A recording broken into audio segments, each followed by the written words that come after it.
So, it is Cyber Monday. And that is when all of you are supposed to spend all of your money with me. Because I think, now I'm just guessing this, but I think being a podcast, I'm part of that Cyber Monday deal, right? Now, being 62 years old, not really my generation, so I have to kind of sometimes get a little assistance from these gentlemen around me that are more my son's age, which, boy, especially that Latif fella. Yeah, Latif's on the controls, and what does he say right before going? You need to cut that beard off, which he never fails to tell me that. So I don't really think it has anything to do with making me look younger. I think there's some other ulterior motive going on in there, but he is a secret soul. But he's from South Georgia, so what can you say about that, huh? Okay, listen, not many comments, but a lot of inventory to show you. Inventory you have never seen before, a couple items, you might be spotting them in the background. Brad, I have a fluorescent piece, if you're interested, that is world class, is the only way I could describe it for the fluorescence. So pay attention to that. We have a really exciting trivia that we did last week, and I hope that didn't run off anybody from contributing, because remember, you can just put in comments and you don't have to supply an answer to trivia or anything, you know. This is fun. It's educational at whatever point you want to learn it. There's, you know, hopefully no one feels chastised or anything like that. And if I ever have made anyone feel that way, I certainly apologize.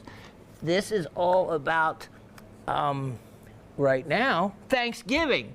Because I hope you've all enjoyed your holiday with the relatives around. I hope maybe they're sitting next to you. If not, maybe the taillights have taken them on down the road and you have some peace time to yourself to take in this show. Either way, absorb it, absorb it, absorb it. Now, I may have to go through it kind of fast on some items because I want to get to many items that I have. With that said, I guess I better just start talking about the comments and reading those off. Yeah. I was just thinking anything else. Well, Thanksgiving, because I am so thankful for all of you. And yes, my tooth, I am, you know, there's all these, I won't name them, but there's all these other options. And I do have dental insurance, thank goodness. So I am going to face doing something like that. If there has ever been anything that has, I guess, made me self-conscious, especially doing what I do here, it's that. And it's not just that, but all my teeth back here. And, you know, all I'm going to say is I had wonderful teeth, wonderful care until COVID. And I lost all this in a very short amount of time. So, I don't know. Anyway, let's get started. Miss Barbara in Brooklyn. Hello, Professor, Raven, GSN crew, and the whole Rock family. Fun show today. Enjoyed the game of What Am I? Never seen a Russian eudialyte as a cut stone before, only as euhedral crystal specimens. Looked them up, and yours is nice color and very clean of matrix. Nice challenge. Yeah, that was and is a really nice piece of eudialyte. So, which, you know, if you hear me pronounce it both ways, it's because when I went looking for pronunciation, there's actually three different, and one in a different accent because it made it sound different. So anything like that is close enough to be acceptable, and it's not one of those. It's not like you went out and said peridot. Now that is, or I heard someone that was supposed to be in the jewelry business actually say on air, this is a number of years ago, no one that worked here for GSN, they came and they said, oh pal, that they love oh pal. I had to think for a minute exactly what they were talking about.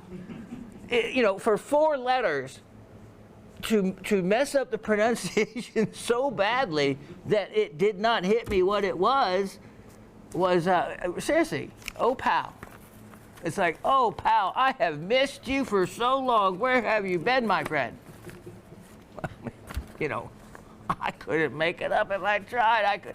But the Peridot, actually the same person said both. Said both in the same show. Oh, we were cringing behind the set because what did it sound like to all of you who know better? So anyway, the ones like Udai-lite or Udi-lite, they're so far removed, no one's going to know what mineral you're talking about anyway. Certainly not enough to criticize how you pronounced it. Okay, so let me move on. Okay. Thanks for the compliment, by the way, Miss Barber, on that stone. And I had to wear it today because, well, this was from my dad. He and I, after my mom had passed away, went to New Zealand together, and we went over to the Hokitika Jade area, and he bought this for himself. To the Maori tribe, or the indigenous people, it's the Aborigines in Australia. In New Zealand, it's the Maoris. And that's pronounced a couple different ways. And this was a significant, meaningful carving because, of course, New Zealand is 2 long islands. And yeah, they raise a lot of red deer and a lot of lamb. But fishing, of course, because the sea is all around, fishing is a big thing, especially back to the indigenous tribes before there was red deer that were brought in, and before lamb were brought in also. So remember, what did they then on islands that had, like, I don't know, I'm trying to think of a mammal. So fishing was a much more important source of food, and if you were a good provider for your family or extended family in the group, you could wear a fish hook because it was symbolic of the fact that you could provide, you know, via fishing. And so it's a beautiful, beautiful piece of New Zealand nephrite, which is very, very similar to the British Columbian material. You know, it's funny. You remember I had tried to sell, and it sold this ruby ring, and you know, it's something that Kim had bought to me, but we needed the money at the time. It sold, and it came back. And so some of you had commented, well, it was really meant for me. I had actually, again in times of desperation, had put up a piece of New Zealand nephrite jade for sale, and it even had the sticker and everything. I remember right where I bought it, and it wasn't even much money, $30 or $40, and it didn't sell. And I took that as, you know, because I had it, got it when I was with my dad, and I was like, you know, Shawn, what are you doing? You can't sell away these memories that can't be replaced. And I took it as wasn't meant to be sold, so I took that back and kept it. You know, I'm glad in that way it didn't. But everything you see today, I need you to buy. I need some new teeth for Christmas. And by the way, I think it's still available, that incredible museum quality basalt geode with the preenites and the gyrolites and so much to look at. Think about it. Think about it. You'd be helping me, even though we would give up, we're giving up something really cool, but it's a great value for somebody. Okay. On to Barbara. I think the one type of continental movement you left out was seafloor spreading, because we were talking about different hotspots in different, and the Icelandic volcano that's getting ready to completely explode. And then I went and talked about Mount St. Helens and the Rim of Fire and whatnot. The Mid-Atlantic Ridge is a crack that runs the length of the Atlantic, which oozes new material along its length, pushing Europe and Africa further apart from North and South America. It comes above the waves as Iceland, where you can stand in the gap between the North American and European plates and view the volcanism that drives the process up close. Hope that fleshes out the question about what's happening in Iceland. I guess I didn't go that into full breadth. I thought I maybe had confused or talked about subduction and other types of, I don't know if we got into slip faults, but there's so much about that part of geology. I think you guys are doing great with what we're working on, and didn't want to confuse the issue. But yes, I think a lot of you know by talking about the Paraibas and the similarity in the geology in Brazil versus Africa and the way the two continents interlock, that it doesn't take much imagination to see and understand that at one time they were together and they've been pulling apart. And they've actually gone down to that rift, and you can see fumaroles, just bubbling up with all these gases coming up from the earth. And yeah, so you can actually see the ridge where they're actually pulling apart and coming apart undersea. But since that's not an area we can venture to or explore, land volcanoes are. Like when I, again, was in New Zealand, the North Island, Rotorua, dig in the beach sand a few inches deep. The water's cold as can be, but you dig along the shoreline, and you can just create your own warm bath. And that is some of the coolest experience. So underneath this lake, you do have the same thing going on, but the environment of the lake is so cold that it doesn't overtake and warm the lake up. The thing that I got to see by way of, I talked about Mount St. Helens last week, so I won't go into that today because that was incredible for volcanism. But the active geology going on in the North Island of New Zealand is phenomenal. I was able to just stand. There's this hike that my dad and I were able to take. It's about 30 years ago now. Wow. And I said then that if I lost my father, he was, I think, about 61 at the time, and that the time I spent with him, 3 weeks in New Zealand, was such quality time that I would feel like I spent the quality time I needed to be able to live with him passing away then. Well, he went on to live 30 more years. I wish I got to enjoy his company, living only an hour away in LJ, and passed away a year ago, this past summer. So I have all these great memories. So one of them was he is a scientist, was a scientific Russian translator. So when it came to science, and I could talk to him on any level, and he could talk above me, except when it came to rocks and minerals. I had him beat there, but it was neat because I was standing next to basically a all-around kind of genius at any time. Or he could be just a simple farmer, and that's what he loved to do, was to plant a garden. And anyway, we stood next to this extremely, this pool of water that was just bubbling hot, and there was a log in it. And with the hot water, you could see it was just mineral enriched by the deposits that were around the edge of it and in it. And that log was in the process of being converted into silica, into agate.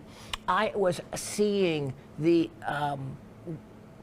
geology and the chemical reaction that it takes to do that right before my very eyes. I don't know how long the log had been there, maybe number of years, but it was like I could see part of it was different than the rest of it. I mean, it takes sometimes, hundreds of thousands, millions of years for that process. But, the rockhound mind of mine saw that as like, wow, there it is happening. And these little, along the path, just these little, you'd see steam coming up with these little fumaroles, these little vents, and of course sulfur crystals growing around them, and of course you don't dare touch any of it. You can easily get burned, plus it's illegal, you're not supposed to do that. But for a rockhound, always a little tempting. And there was so much I learned from that. So, yes, my relationship with volcanoes is as much as I get. When I was in Colima, Mexico, at 15 years old, working as a missionary, that was the first time I had really encountered one, because there's Mount Colima there, which is a volcano, and it would actively spew smoke, and at night you could see the side of it. It wasn't like a lot of magma being released, but it was just like, it was like molten. You could see a red glow, and it was quite active, not in an explosive way, but in the daily, steady way of releasing steam and gases. And I thought, wow, that's really cool. So yeah, I've had experience with a few of them. The gem, jewelry, and mineral specimen business is incredibly ancient and retains its tribal nature even through to today. Unfortunately, misdirection, shall we say politely, is just as old. So both horror and craftiness travel together. And as buyers, it's up to us to be educated and carefully choose the people we trust. And that's why I'm so honored. If you're watching this show right now, you're honoring me and my 51 years of taking the high road. It hasn't always been lucrative when I saw many others taking a lower road and having everything that I didn't, but I know whatever I had, I got it by doing the right thing, and yeah. So she goes on to say, you keep pulling up coast androdites like dragon's teeth. Got a bunch, including faceted ones, a while back, and don't need more, but that one was a tempting whopper. If it hasn't sold, it was a 7-carat dynamo last week I showed. Check the show out. As to the trivia, well, number 1 is bonitite from California. Hope the dark color is blue. Number 2 looks like half of a cleavage octahedron of clear fluorite from either Switzerland or China. Origin was extra credit. And number 3 is triplite from Pakistan. Hoping everyone had a lovely Thanksgiving holiday. Miss Barbara from Brooklyn. Okay, so Miss Barbara, you said bonitite, clear fluorite, and then triplite. You got 2 out of 3 right. We'll go on. Miss Gabby, hello friends. Hope everyone had a wonderful Thanksgiving.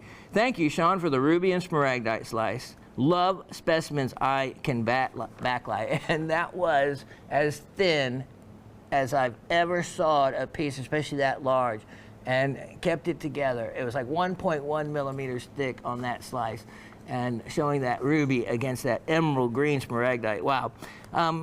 And she got that in a trivia win. Speaking of Colorado amazonite specimens, I agree that it should be disclosed as reassembled, and as a collector, the price should reflect same. But if I'm the miner taking the picks, removing the minerals, and having to take hours to reassemble them in original formation, I would want to charge more, right? With a smiley face. Yeah, I'm sure that's the way they see it. And yes, like when they hit a big pocket of something that is well known to not come out in one piece, which the amazonites and the smoky quartz from Colorado have a huge tendency to not be molecularly bonded like other minerals in their formation. Plus, over time, the pockets that they grew in, geologically, the top sediment was compacted, the pocket closed up, and so they got a little distorted at times, and maybe a little bit separated from their original cluster formation. So when they hit these pockets, they take picture after picture after picture, especially the giant one that they hit, and then they reassemble it, just like the big rhodochrosite deposit. Of course, it couldn't be removed in one big piece like they saw it as.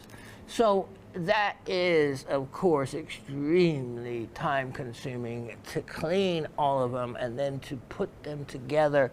It is a 1,000-piece jigsaw puzzle, and truly. So when you see Mindat, I do see when they say, some reassemblage or this kind of thing. It should absolutely be disclosed if it has been reassembled, and I think there is a difference in value if it has not been. And their time, they get nothing for. That's part of, they got all the fun of finding it, and I don't think that we should pay for that time, because then what do you charge for one that is, you get to where it gets ridiculous because your time is so much. If you charge even sometimes, $5 an hour for your time, it would make the piece cost more than it's worth. So those Amazonites and smoky quartzes, let me just give you a little hint. They do really well to try to hide the glue lines, and one of the best ways to do that is not let the glue come to the exterior surface, if possible. Sometimes you use too much and it squishes all the way to the surface, then it's too bad, because what you do is you use an ultraviolet light, and this is why I tell you to take a UV light to a show. And there is nothing wrong. You can always say, oh, I'm just checking to see if there's any fluorescent minerals in here, that kind of thing. Because what you can also be checking for is epoxy. Epoxy and glues will fluoresce, and it is often a huge, easy to do way to figure out whether a piece has been assembled or repaired at any time. So if you see a crystal and there's this bright, shiny, bright fluorescent line going all the way around it, then you can, it's been epoxy back. So another good use to always have that UV light with you. Okay, so Miss Gabby goes on, let's see, trivia. She says, for the first one, hematite, then apophyllite from maybe India, and then triplite from Pakistan. All right, so hematite, apophyllite, and triplite, Miss Gabby. Mr. Brad in Pennsylvania. Dear Shawn, Raven, Dave, Ossoff, the gem shopping staff, and the whole Rock family, happy Thanksgiving. Number one, bonitoite from San Benito, California. And then he writes, please, Shawn, sell me this one with his exclamation point. We know that Brad collects fluorescent minerals. And one reason he might hope for it to be a bonitoite and hope for me to want to part with it is because it's one of the very rare minerals in general, but gemstones in particular, that fluoresces under short-wave fluorescent light. Short-wave. And it's a great way to be able to tell the difference between sapphire and bonitoite from other minerals, is that fluorescence. And I don't know, just guessing, maybe that's why. But we'll see what it ends up to be anyway.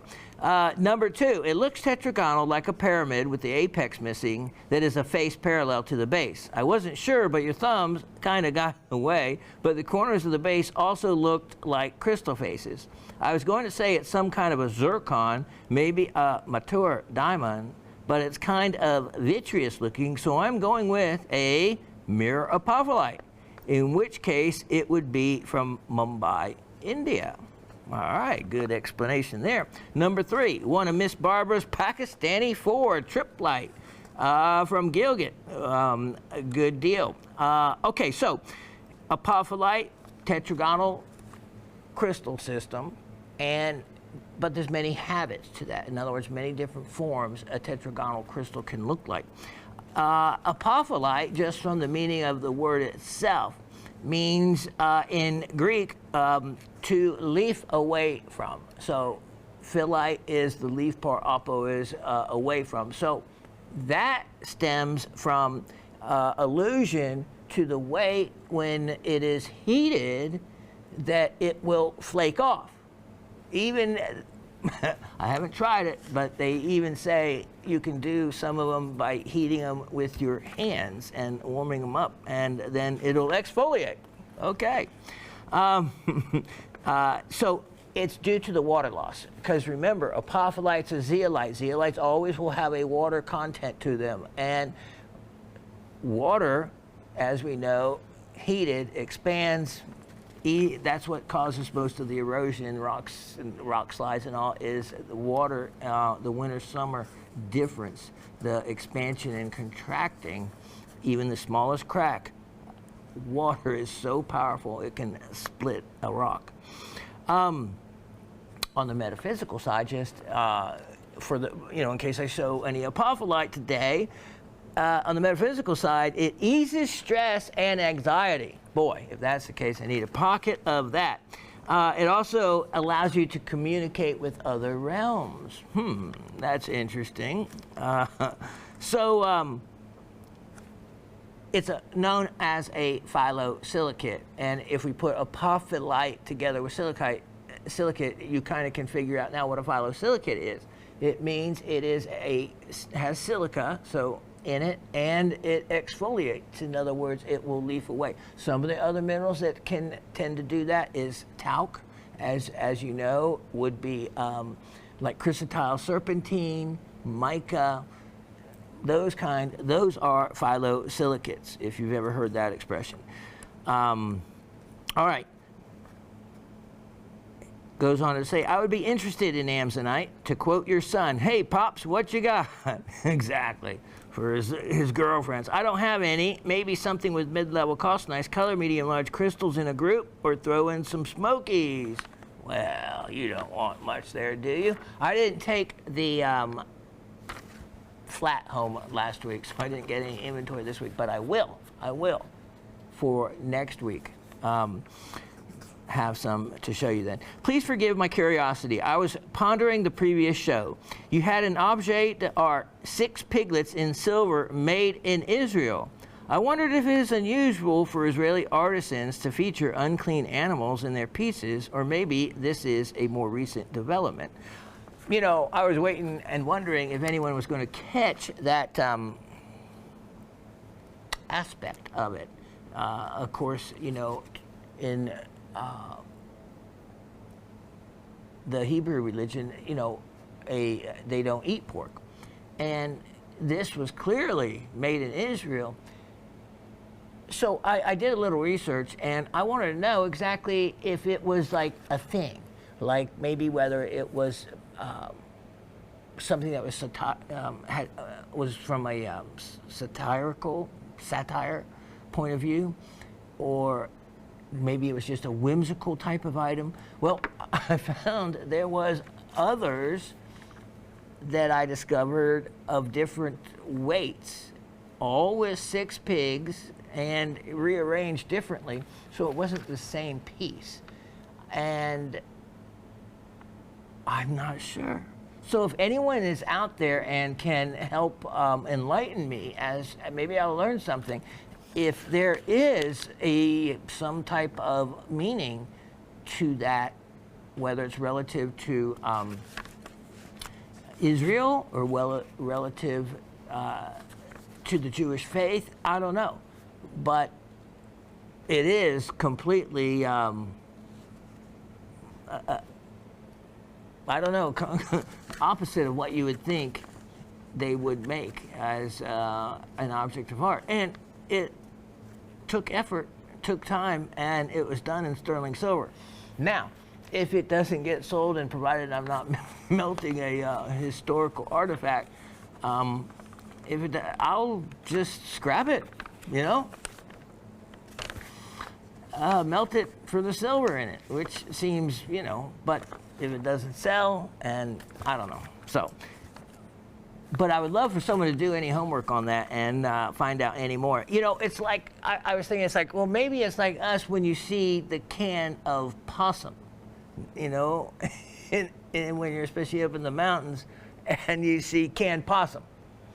And people wonder, well, is that really possum? You know, plus I've seen canned rattlesnake and things like that. Now, canned rattlesnake might be real, but I think there's fine print somewhere on there that says it's chicken or something else like that. I don't think it's really a roadkill. But, you know, people from somewhere else outside of our country might wonder, is that something they really eat, especially if they're in Georgia, you know, it could be. Or is that something that is more of a whimsical item you take back and you give as a gift? So, so I'm curious as well. My Christmas wish for you this year is the front tooth you've been hoping for. Wow, Brad, you were doing good till you got to that one. You know, maybe I should develop a sneer, huh? Embarrass me a little more. My thought is you should get a crown that will phosphoresce. Oh, driver. Really? A phosphorescent grill. Grill. Is that what you call it? I'm going to get me a fluorescent grill. Chief's laughing back there. Well, you know, hey, think of the great fun you can have at night. Do a Cheshire Cat impersonation from Alice in Wonderland, or, then he says, leave it at that. Keep on smiling. Brad, this has made me not want to smile. And your comment makes me want to take this lip down like this. So, you know, oh, please, all of you, it's not how I look. It's what I say. Focus on that. I'm going to get it fixed, but you guys got to buy some rocks, okay? Simple as that. Cindy in Pennsylvania. Hello, rock family. Let's see, did I answer all of this? Yeah, okay. So he said, so going back to Brad for a moment, he said bonitoite, he said apophyllite, mirror apophyllite, and from Mumbai, and triplite. All right, Miss Cindy. Hello, rock family. Great show, Shawn. Fun and informative. Car talk. My husband had a 1969 Mustang Boss 302, orange, classic black reflective decals, shutters on the back window, Krager wheels, 4 on the floor. Oh, how I wish we had that bad boy today. No kidding. That car, besides being an awesome car, is worth a lot of money. As I'm sure you well know. My goodness, I would just love to drive one of those. Wow. Okay, well that beats my 240Z story. Trivia. Bonitoite, San Benito. Danburite for the second one, Danbury, Connecticut. And triplite from Pakistan. Have a great week, y'all. Cindy in South Central Pennsylvania. Okay, well, that wraps it up. So there was 4 of you. Let me show you the crystals again. Dave, if we could give them a sight of the trivia. All right, so this is what we were looking at. And yes, basically this is a dark blue color, and the crystal shape is very definitive for what it is if you have seen many. This, look at how clear white. I mean, if that would be a diamond, that would be like a D color. But remember when I turned it up, I remember even saying, oh, look at how that reflects or something like that back at you, trying to give you a little bit of a hint, because it certainly does look like a mirror, doesn't it? So this looks like it would almost be a singly refractive, you know, bipyramidal belonging to like isometric, which would be like a diamond, but there is, that's another little cleavage face, or maybe a little where another crystal came in, and the termination is a little different. This, oh yes, so I think I have shown enough of you this material. This one happens to be for sale. And yes, so we'll go backwards. That's incredible triplite. That is an incredible triplite gem. So those of you that said triplite got that one right. Look at this. That is certainly an amazing crystal, certainly a mirror, and certainly is apophyllite. Absolutely. You know, I think I'll keep rubbing that, and then it's supposed to flake off. Look, I'm sure it has perfect cleavage. I can, it looks like it. So a really cool apophyllite crystal. And then this little beauty. And yes, there was only one of you that got it all 3 right, and that was Brad. That is a bonitoite crystal. And you can see the blue color, and especially along the edge, that, and it's a, you know, pretty well defined for a crystal, for the bonitoite, for what it's supposed to be. And I know I had at one time about 20 of these. Many of you, if you've been watching me for any length of time, were able to get in on some of them when I was selling them. Brad, I not going to part with this one until I see if I have another one. And if I do, then I'll definitely set it aside for you in particular. And mostly because I really want you to have it because of the shortwave,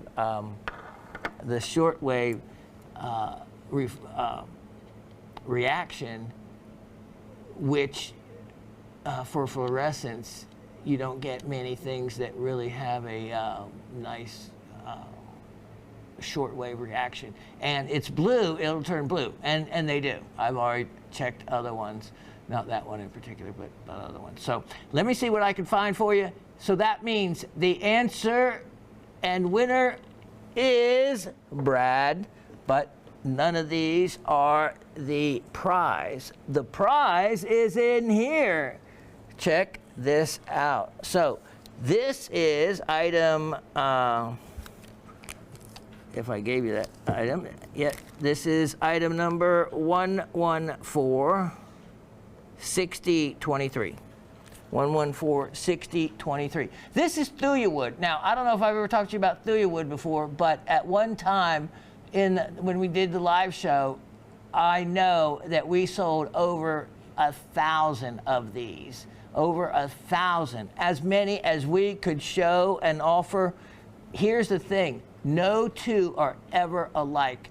They're made in Morocco from thuya wood. It's a very aromatic wood.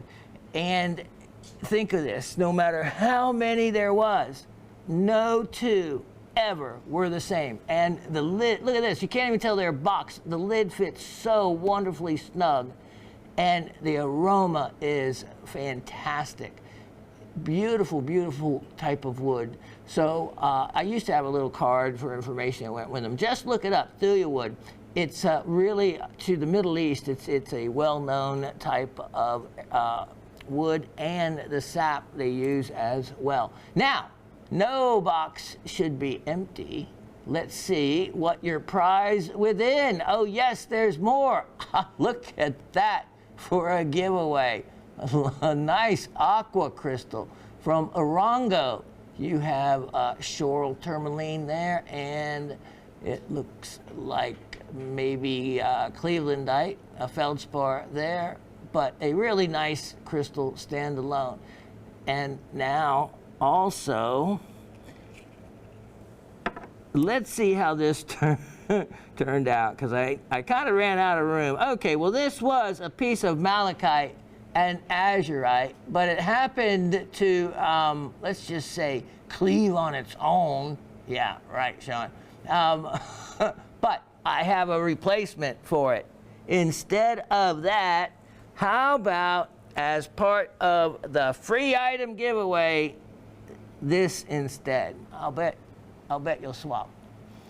Look at this. So here you go. Incredible, beautiful florets of the malachite, and then azurite.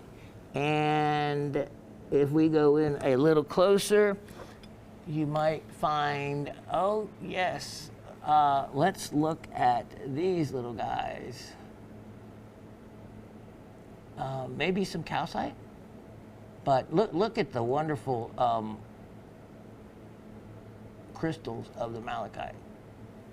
And then I love the azurites as well. So, what a neat piece. A nice large matrix piece. And I think you'll agree that's a little better. It just wouldn't fit in the thuya wood box. Okay, let me tuck these away. We're gonna get back and start an amazing show. This is not the way I normally feature something. I don't start off with a box lid, but in this case I'm going to, because I am selling an entire flat. Now, every time I have done this, I have later regretted it. People like Anthony, speaking of Anthony, where are you, Anthony? Have gotten in on a flat. Miss Penny was extremely wise and bought a flat. I think they both got Epidote. Well, here's another chance to get in on something that I'd probably regret later. I'll show it to you in a minute. But more importantly, I actually was more impressed with this. Okay, you can see this box, and this, of course, has come from Morocco. And they have tied together where we just interlock these and then maybe tape it or something. But this is going to last and hold up much better. So they've basically sewed the box together, and how amazing. Now, ready, set, wait till you see this. Here is an opportunity on an entire flat of, well, you should know what it is by now, Goethite. Now, if you hear me pronounce it different ways, but it's again another one of those names that you hear pronounced differently. But Goethite is just fine. And it is, remember, we learned a lot about it because a polymorph of lepidocrocite. So when we were talking about lepidocrocite, we talked about Goethite. And so here it is, hardness of 5. It can look like it take a lot of different forms. It can look like little broom straws as quartz inclusions, or it could be these incredible botryoidal formations that you see here.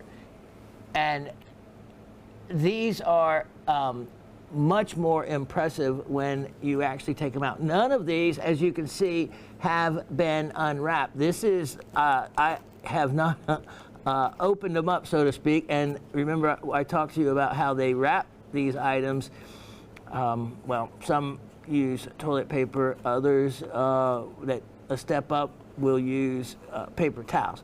But they are all, it's a great way to protect them. And if you look at these, and you can see that nice botryoidal formation, and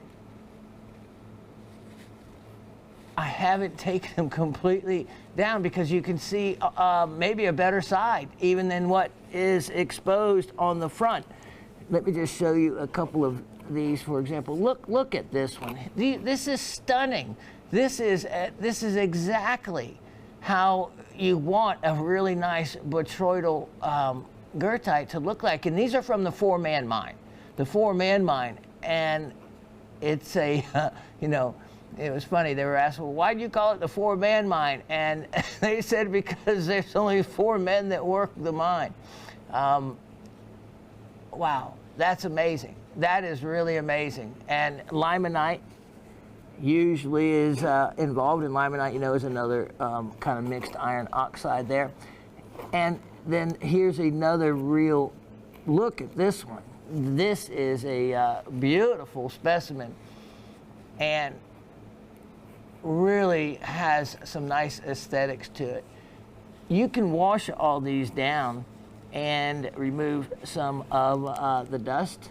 There is, on this one, I'm actually seeing, if we can come right in here a little bit, you can actually see there's another mineral. Now this is interesting. I have not seen this. So you can see I didn't cherry pick them because this is one I might have pulled. You have actually, there's a couple of things going on here.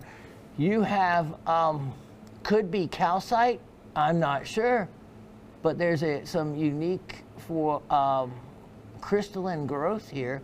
Then look at this sparkly druzy form to it. So that is a neat treasure in itself that I actually hadn't seen that with other ones at all. So that's why I really don't know exactly what that is. So I will leave it to you to look at the rest of these, whoever is the lucky one to get this, because it's going to, I don't know if I even could put together another flat. I have some other individual pieces, but a flat of them, I don't know. Here's the other neat thing. If you want to know that if it's the real deal,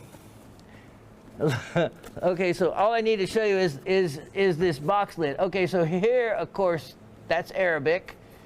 And then Morocco used to be a French Casablanca. It doesn't get more Morocco than Casablanca, and then in French. So when I was in Morocco, I traveled all around, and there was many different languages spoken, including Berber, which is the language of some of the nomadic people that travel the Sahara and other places. But French is a big language, of course, Arabic as well. And I could tell you some incredible, exciting stories that happened with our time in Morocco. Some good, some terrifying. But yeah, so anyway, your opportunity on this entire flat, there's 8 pieces, $77. So equate that and figure the money on that, making them around, well, less than $10 a piece. Less than $10 a piece. And wow, that, of course, is why when you buy a quantity, you get the flat price discount. I really even don't know what I paid. I just know that that was really inexpensive. So if you speak Arabic, you can get a little practice in with that. But I think really, right there, I've never seen that on any others, but I think it's very clever, creative, and why not? Nothing goes wasted. Okay, let me tuck this one away, and I'll be right back.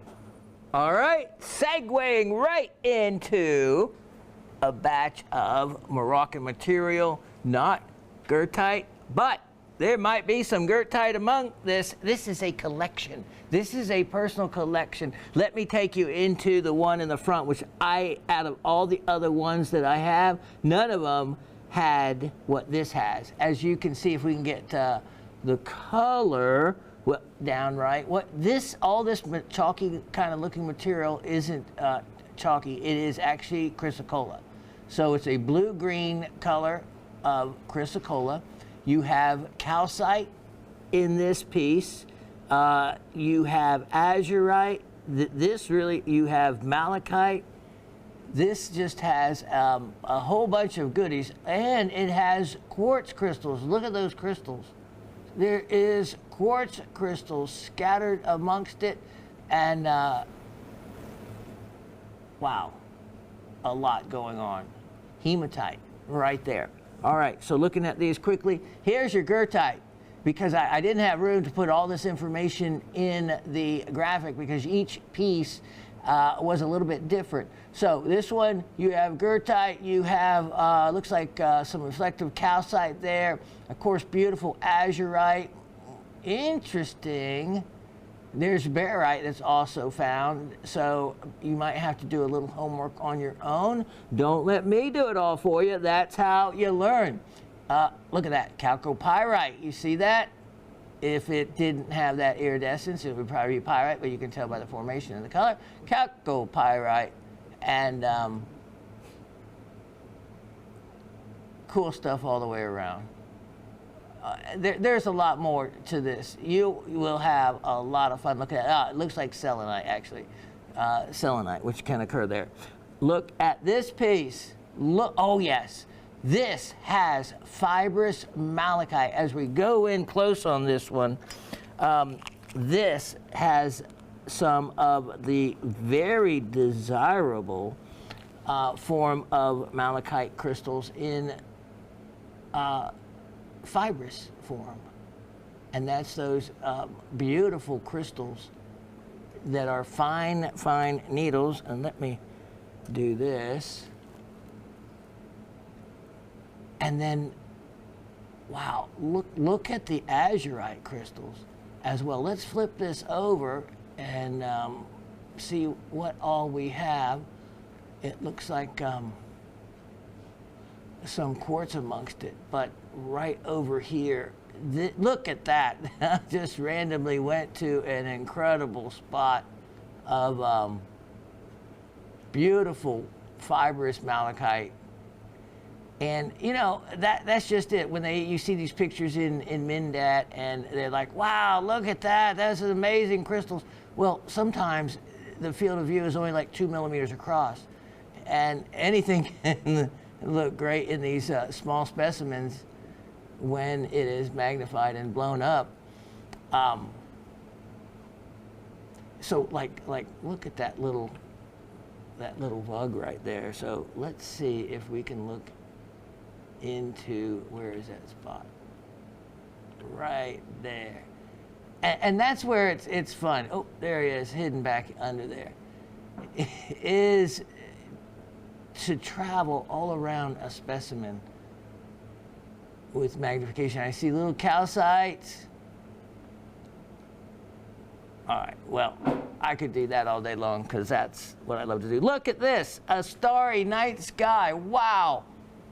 Needless to say, this is incredible. I see some white crystals on here. Those, yep, looking maybe like some calcites right there. How cool is that? Oh, here's the other thing. They could be cerussite.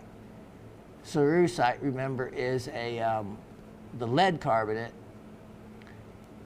Wow, look at that. It looks like a lake. And, well, can't have a mountain in a lake, but what a neat piece that is. Oh, some more.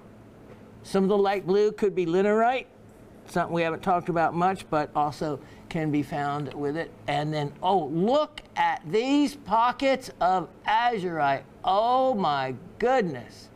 Look at how they're in these little areas, little kind of depression areas, and then look at the malachite, and yeah, that's fibrous malachite. Look at those crystals. And then the color of the azurite and the malachite, wow, stunning. The two together, what a beautiful piece. And then more crystallized malachite up here. Fibrous malachite. Good stuff. Okay, here it is. 5-piece collection. What can I say? How about a amazing deal on this one? I'm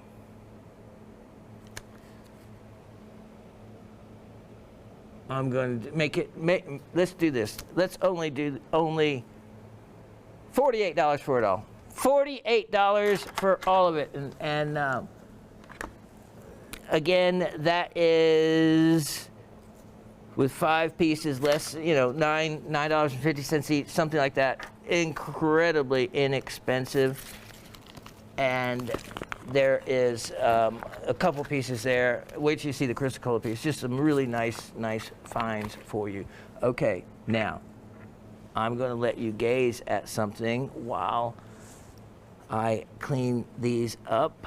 And this is going to be, scan this upside down. All right, this is going to be item number 1144923. Look at this. Now, this is pretty much the green version of that. Now, this is showing more blue than this, the green that this is. Why is that so blue? Because this is dioptase. We know dioptase to be a very bright green material. Let me see it next to this green. Wow. Now this is actually should be a really bright green. Not sure why it's not coming up that way. But all of you know the color of dioptase. It's one of the most strongest, most beautiful colors of green there is. And this is on a, it's kind of neat the way it's formed.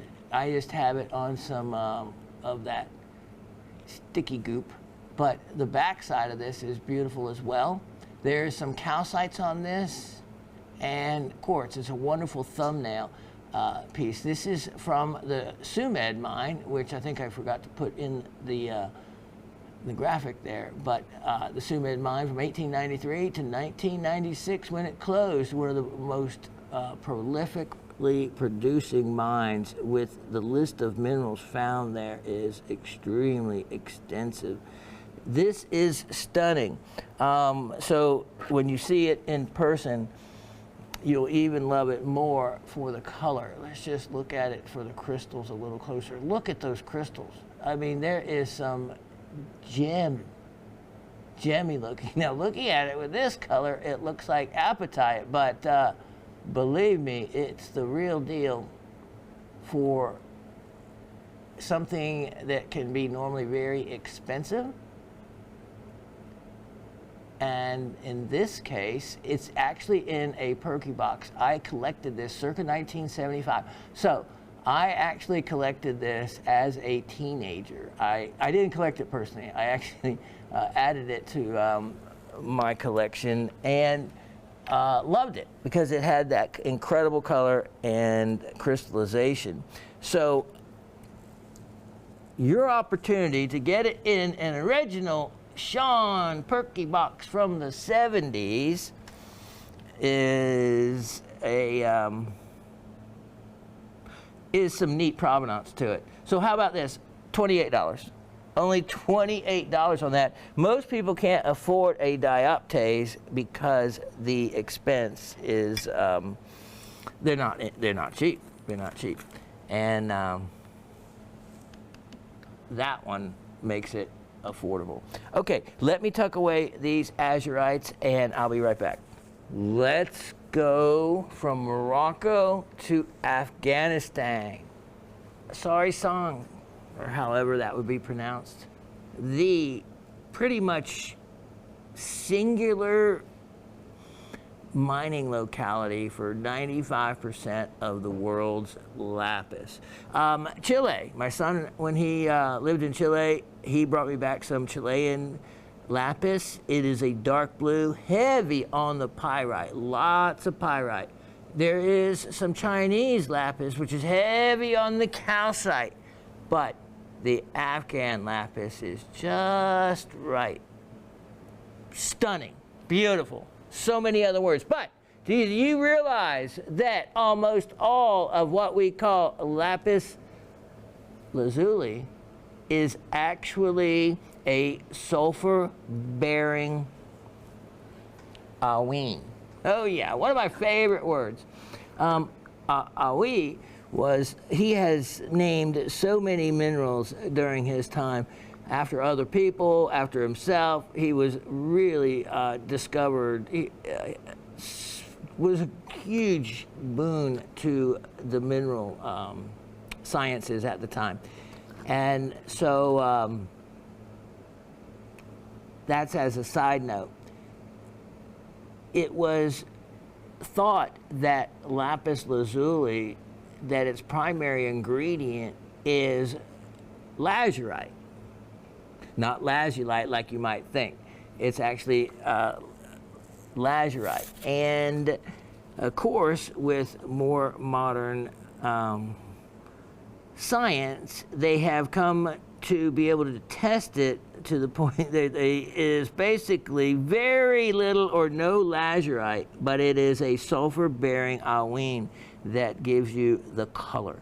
But I don't think lapis, the name lapis lazuli, is going anywhere anytime soon. It's one of the oldest, well, you know, it's not even a mineral. You have to call it a rock. A rock is something that is made up of 3 minerals or more. So we have lazurite, we have calcite, we have pyrite, and aween, right? So, plus there is albite feldspar that can occur. So it is definitely a rock. The word stems from the Persian word, Laz word, which means blue or heavenly. And that's the origin of the name. This is world class for quality. This is about as good as it gets. Pyrite only ultra minor that takes magnification to even see. Little to no calcite. This particular piece we've actually had it on our kitchen counter. And what you have in here, when you check it for fluorescence, you have some orange fluorescence through here, which is going to be your calcite. You're going to have white, that doesn't fluoresce, like right along here. And that, I believe, is going to be your albite feldspar that's found with it. You have a little bit of a pyrite, some pyrite banding, but for the most part, this upper layer, this middle layer, and excellent, thank you, sir. This huge thick part down here is nothing but some of the highest quality lapis there is. So you can see a little bit of the pyrite. Also, mariolite. Mariolite is another mineral that can be found and will fluoresce with this material. You see pyrite embedded in there as well. This is stunning. So, if you are a lapidary and wanted to, you could easily look at that. Cut this into all kinds of valuable cabs. I mean, if you're good with a saw, which you should be, you can lock this baby up and you could take a saw blade right down through the entire middle of this piece right there. Have a good, thick, workable, high quality slab of lapis and still have this beautiful face right here to view. Or you can take a saw right down through there and have this piece with all of that left. Or take this saw here and a saw here. Anyway, that's what Kim always says. Yeah, you know, the Raven, she always says, Shawn, you always want to spray it, cut it, do something with it. She just loves things the way they are. And so she doesn't see things like I do. But this is one of the most remarkable pieces that has not been used in any jewelry form, but was left as a free-form decorative item. It actually sits on its own in multiple different combinations, which is pretty cool, and so can be displayed very well. It's a large piece. It will show off tremendously. Price on this is when you factor it in price per gram situation, it's a bargain. It's only $138. $138. Take advantage of that. That's a bargain. Okay, I gotta stay moving here. There is so much I need to get to. Okay, next. This next item. This goes back again to my 70s. And this is item number 114-4223. And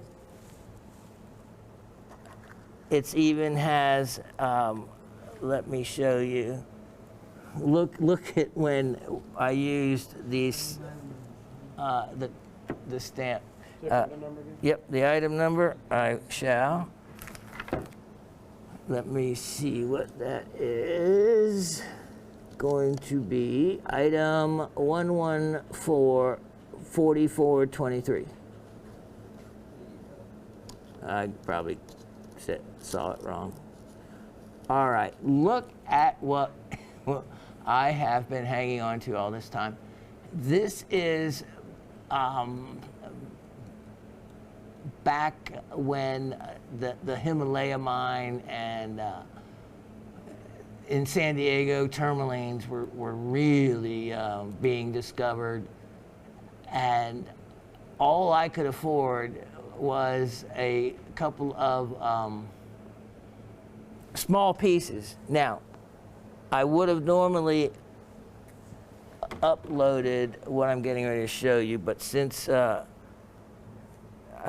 can't at the moment do that, I am going to show you when you research different pieces for location and for what they are. So this just said tourmaline on it, all right? So as a child, which I would have been, just a teenager, it would have been, oh, here's some tourmaline from the Pala District in California, et cetera. There would have been very little other information given. As soon as, you know, I saw this when I was getting some of these older items out, as soon as I saw this, with my knowledge now, I said, that's tourmaline in lepidolite. And I said, I wonder if I can, you know, cross-reference that to be affirmed that there was tourmaline found in lepidolite coming from the California mines.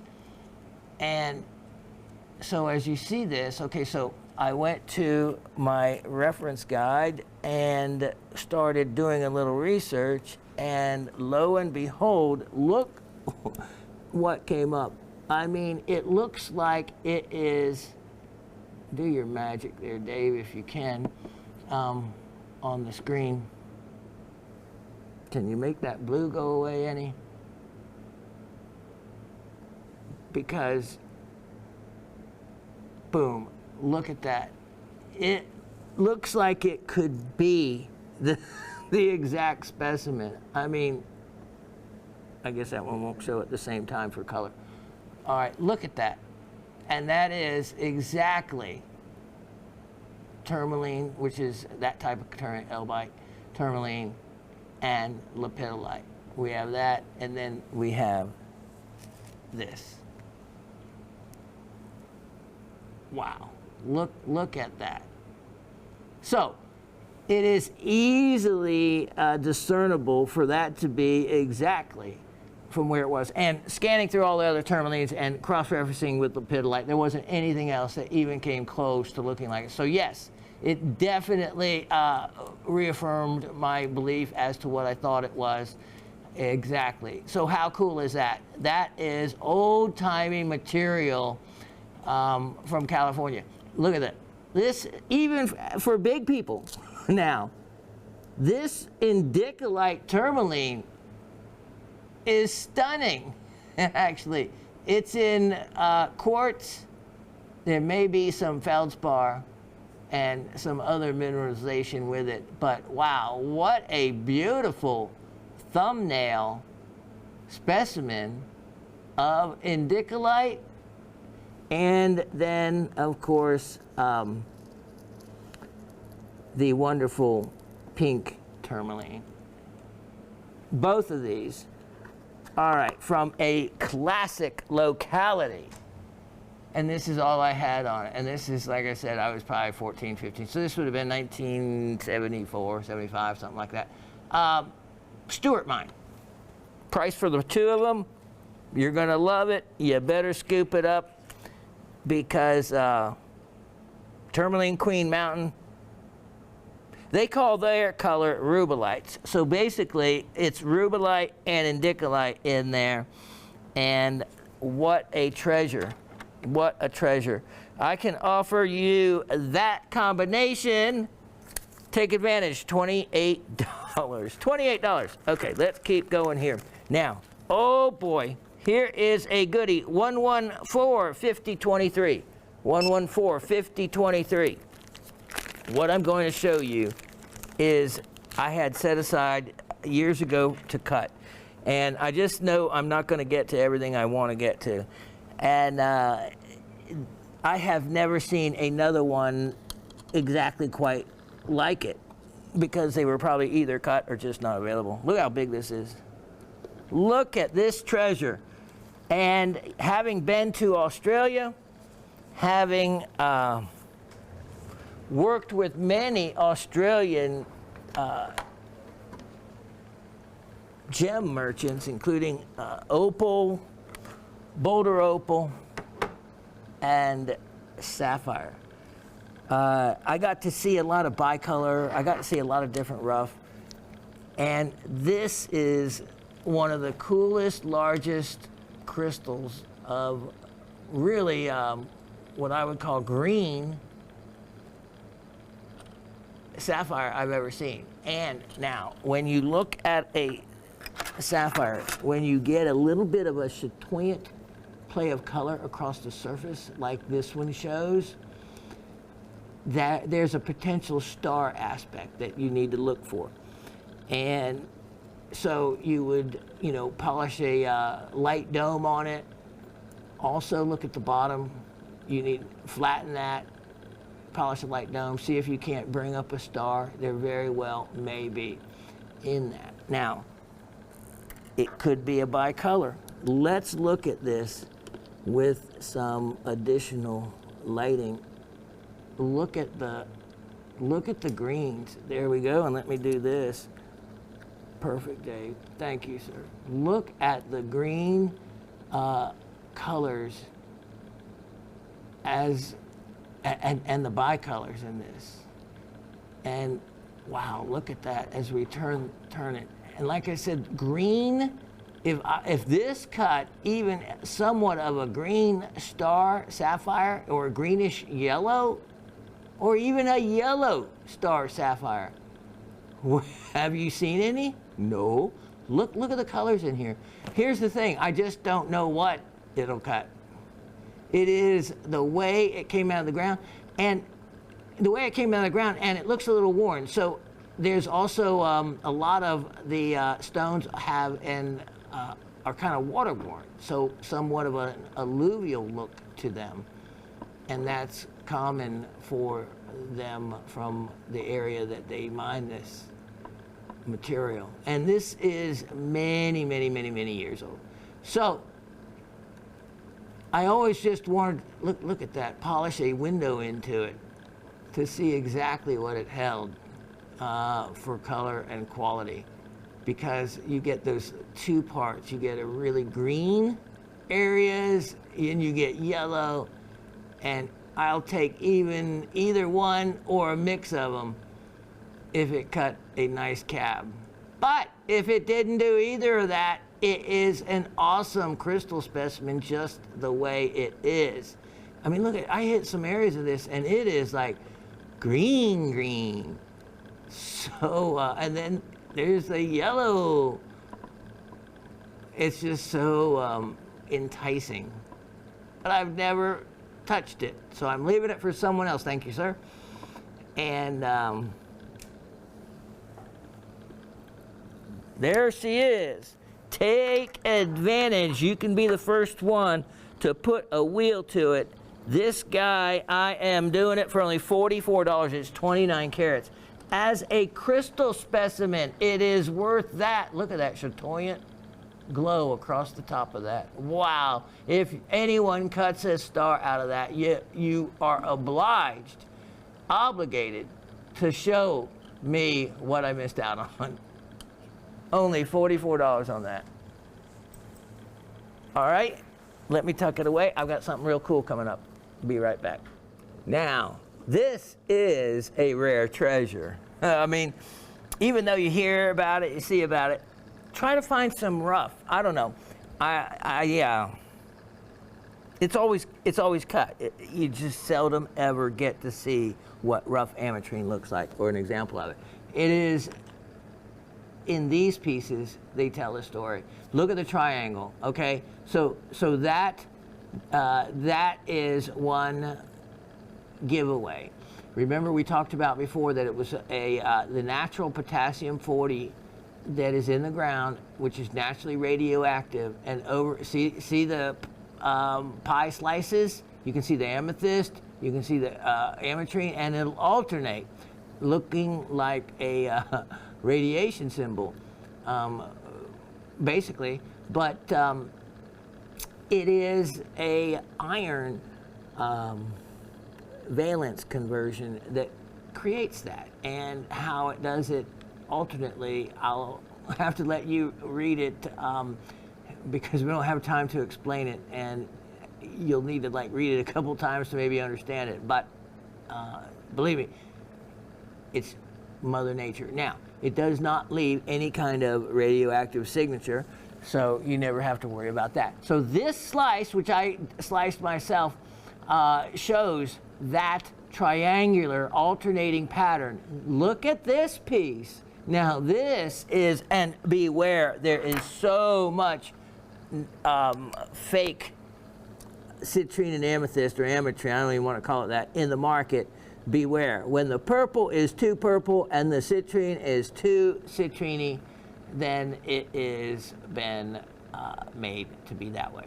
Look at this. This is, and you can see, completely natural, and there might be a stone to be found in this guy if you wanted to. But other than that, I think it's still another great representation of the, look at that. You can see the wedge shape to the amethyst. And as you move this around, you can really see some of how it looks from different angles, and why the cutter has to get it right for when he gets that perfect division, or as close to it as they can. This is a great piece for display, or if you wanted to tumble it, something like that. Thank you. So between these two slices, it gives you a good teaching tool, or something to have next to a faceted ametrine gem to finish off telling the story. For both of these, only $28. And it is certainly worth that, again, because they're just, where are you going to find another? All right, now, I've got some big items to get to, so I better get to all these. Oh boy, 1145623. Yeah, yeah, you better get this one, because I'll be in trouble if she finds out that I'm offing one of her. Okay, so Raven loves labradorite, and she collects labradorite with purple in it. Well, she has some incredible purple labradorite and skull carvers and this and that. So what would one little palm, she won't miss one little palm stone, would she? She's next door. Hope she can't hear through the walls.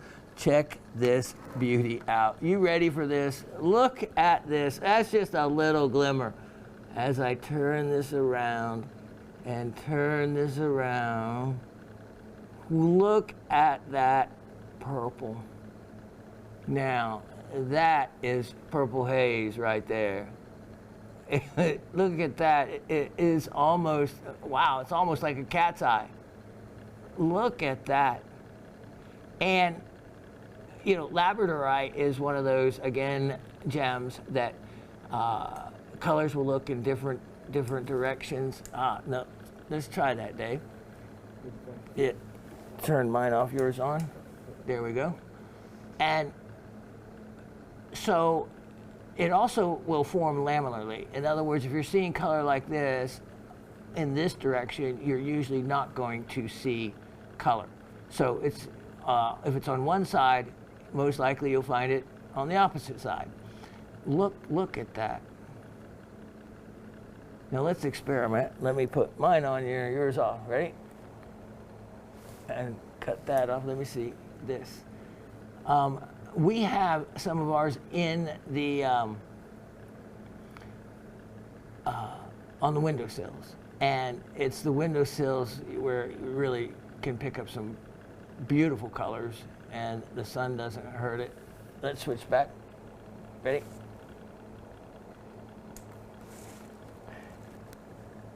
This is, I'm just looking at it from an angle different from the angle that the camera is seeing, and it is shocking.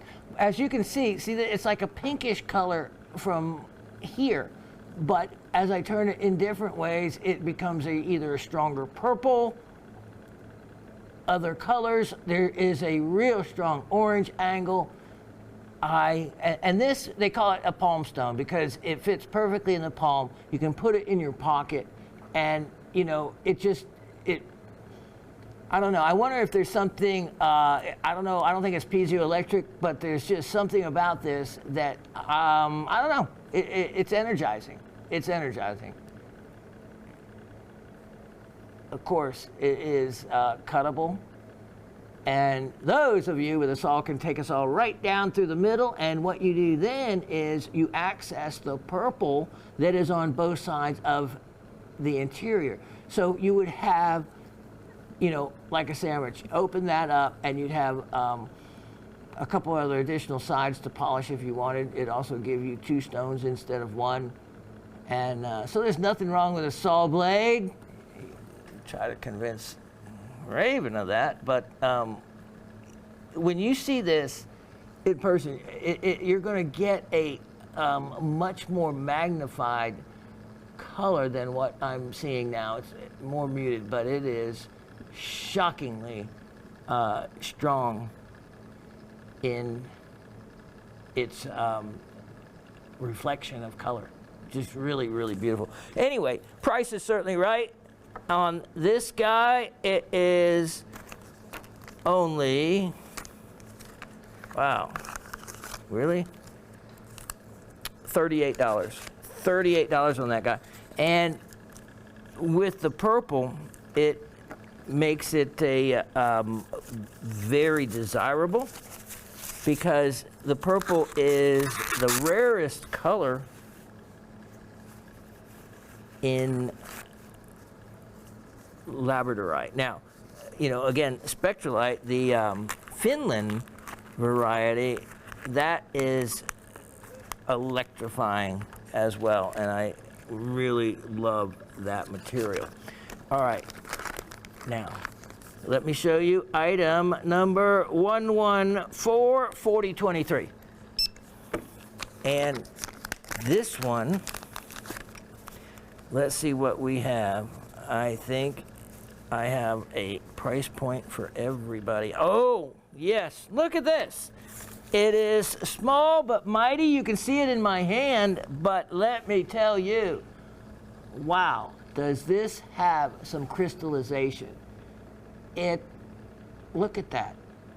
Look at all the pyrite crystals. And there's not just pyrite, but there's goethite, there's malachite, and there's a few others that you could probably look into and figure out yourself. It looks like maybe even some azurite. And here is the amazing thing. You see the color on the back of this? I put the long wave fluorescent light to it, and this entire thing changed color. It became a golden color. So this friable matrix material, not sure exactly what it's composed of, but there is a strong fluorescence to it. So maybe someone clever and smart like Brad could figure that out. You can see the greens, the blues, there probably is malachite in here. It is just a really, look at that. There is maybe some sphalerite. There's a lot to look at in this piece. Here is the really cool thing. This is all the chalcopyrite. There's a big chalcopyrite area right there. It looks non-metallic, but it is. So grab that jewel because it's only $9. Only $9. Now, next, 1145123. Look what I came across. And remember how I told you I love my saws? Well, maybe I get a little carried away. Maybe a little bit on this piece. Look at this. Look at this. Let me clean up my mess. I'll be mad. All right. Wow. Now, let me rutilated quartz. And you can see I sawed it on every side except 2, I think. And what a neat block of rutilated quartz. Simple as that. I mean, let me backlight that for a minute and see what's inside it. Is Dave? There we go. Now we can see what's going on. There we go. And let me do this. Ah, perfect, Dave. Look at that. I wasn't able to do that at home and figure out how to look into that. There we go. It looks like there should be a fish swimming through there or something. Have you ever seen, like in the bay around the docks, there used to be, we called them needlefish. They look like seaweed. There's these thin little fish that were swimming around. That's what it reminds me of, the needlefish. You know, I grew up in Sarasota and saltwater and all that. Look at that. Isn't that neat? If you polished all the sides to that,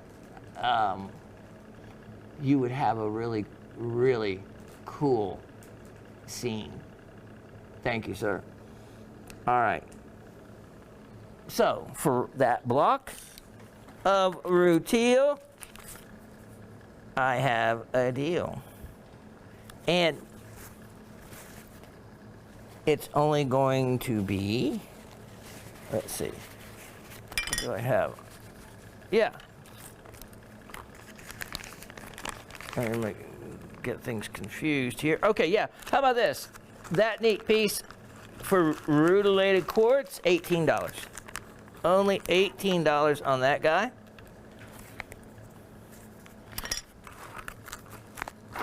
Take advantage of it. No others like it. Okay, let me show you this next one. I have item 1145423. 1145423. So, two of the minerals that go back some of the longest in time, they're going to be things like turquoise, malachite, azurite. Those three historically go way back in time, especially malachite and azurite, not only for the mineral aspect of like inlay and things like that, but they would crush it up and use it for pigmentation. And so in this opportunity, I'm offering one of each of those very historical minerals that everybody should have. Look at the crystallization to this azurite piece. You have some malachite with it, and then you might have seen this on some rosacite before and other things. There's actually, it looks like, see that, a little coating of selenite that is over the surface of it. And that's not totally uncommon. And if you look closely, you can actually see some individual selenites themselves. The other thing is this looks like it is a pseudomorph of some type that was in the process of replacing something. And you can see that by the angular formation.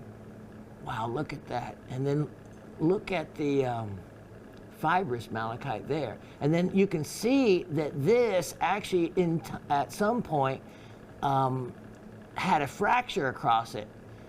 And Mother Nature loves to heal. And look at that. Some malachite actually formed within that fracture. Then look at this piece of botryoidal. Look at that. You can also see some selenite. And then look at the amazing formation. There could be some chrysocolla in with the malachite. Look at the difference, okay? So you have, you can see the crystals here, some fibrous crystallization there. On this side, look at the botryoidal formation. A completely, look at that little cavern back in there. Wow, that's cool. A completely different look to the malachite. And you can see selenite as well, not just that glimmer, but in areas you can actually see the glass, the thicker selenite coating. So it actually has its own protective coating on it. Indeed, because both of those, selenite and azurite, will break down to the elements. Look at that. How beautiful that is. Ah, look at that. Here is another mineral. Could be goethite. Couple of different things. With copper minerals, it doesn't take much for them to alter to another mineral. So anyway, here is two of the very historical minerals, two of the most historical minerals that you can have. Everybody should have these both. So combination of the two of them for only $36. Only $36 makes them yours, or a wonderful gift for somebody, because those are really, for their size, really nice quality. They're very aesthetically attractive. Okay, let's, here, this one. Item 114-5523. This piece is one that you'll want, because a lot of you the other day had trivia envy, but I happen to have something probably even a little bit nicer than what you saw the other day. Check this out. Look at that. That is, of course, chiastolite, which is a variety of andalusite. Andalusite, of course, one of my favorite stones. It's a good hard stone.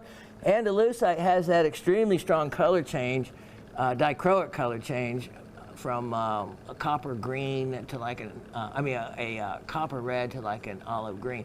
Now, chiastolite meaning for cross, chiasto, and you can see a well-defined cross. This actually looks like it's almost a twinned crystal here, but it is carbon. Just like in a trapeche emerald, it is carbon that creates that cross formation.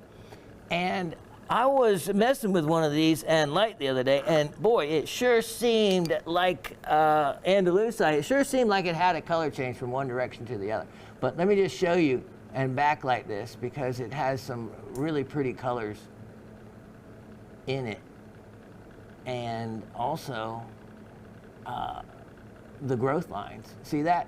There they are. You can see how they crisscross as well.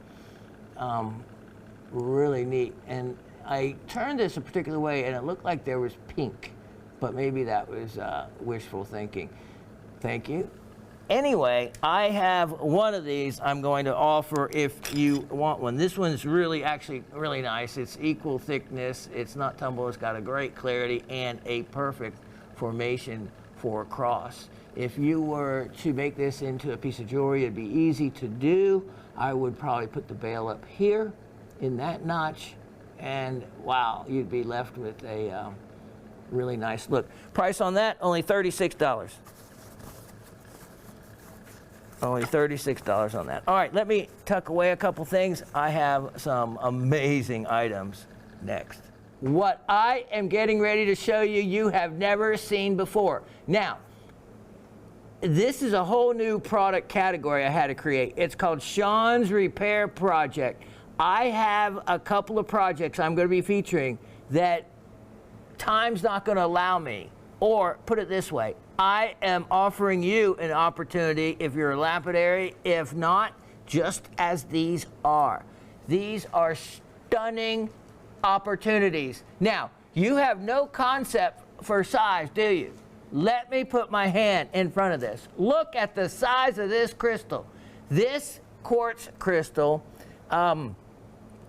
it originally sold, and it was a insurance claim for damage to the termination up here.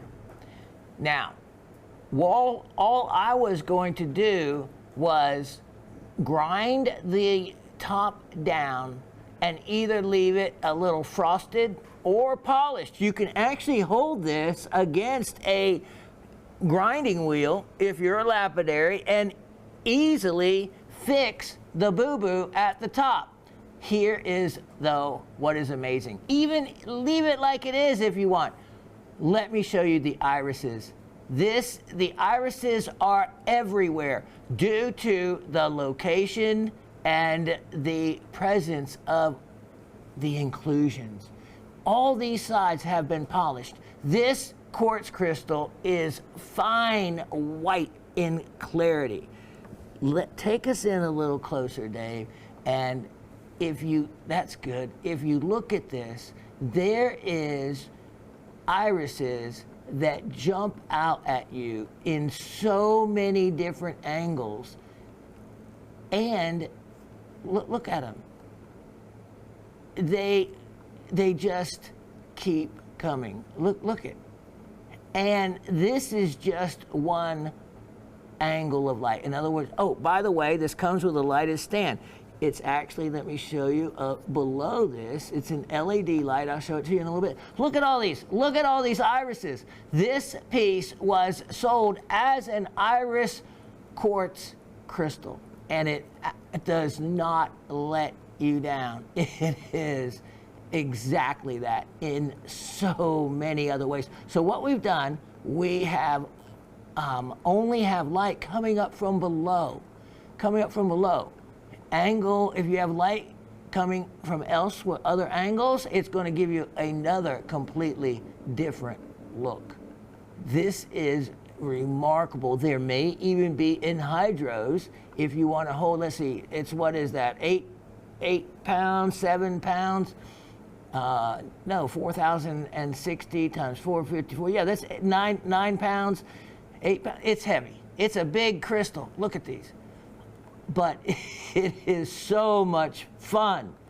It is so much fun. And with this particular base, and you can change the lighted bases out to create different colors in it if you want, it would make a stunning entrance for your piece, or a night light, or a piece you leave the light on, all night as a, like a living room night light. I guarantee that this will get more attention in your home than a myriad of other objects of art that would be so much more expensive. This is what someone entering your home will go to and ask all about it.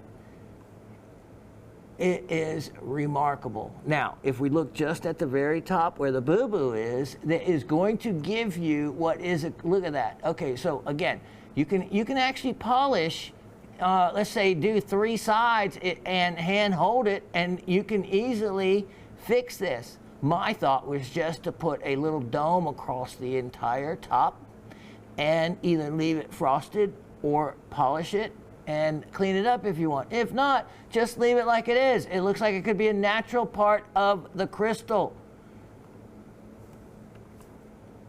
How incredible is this?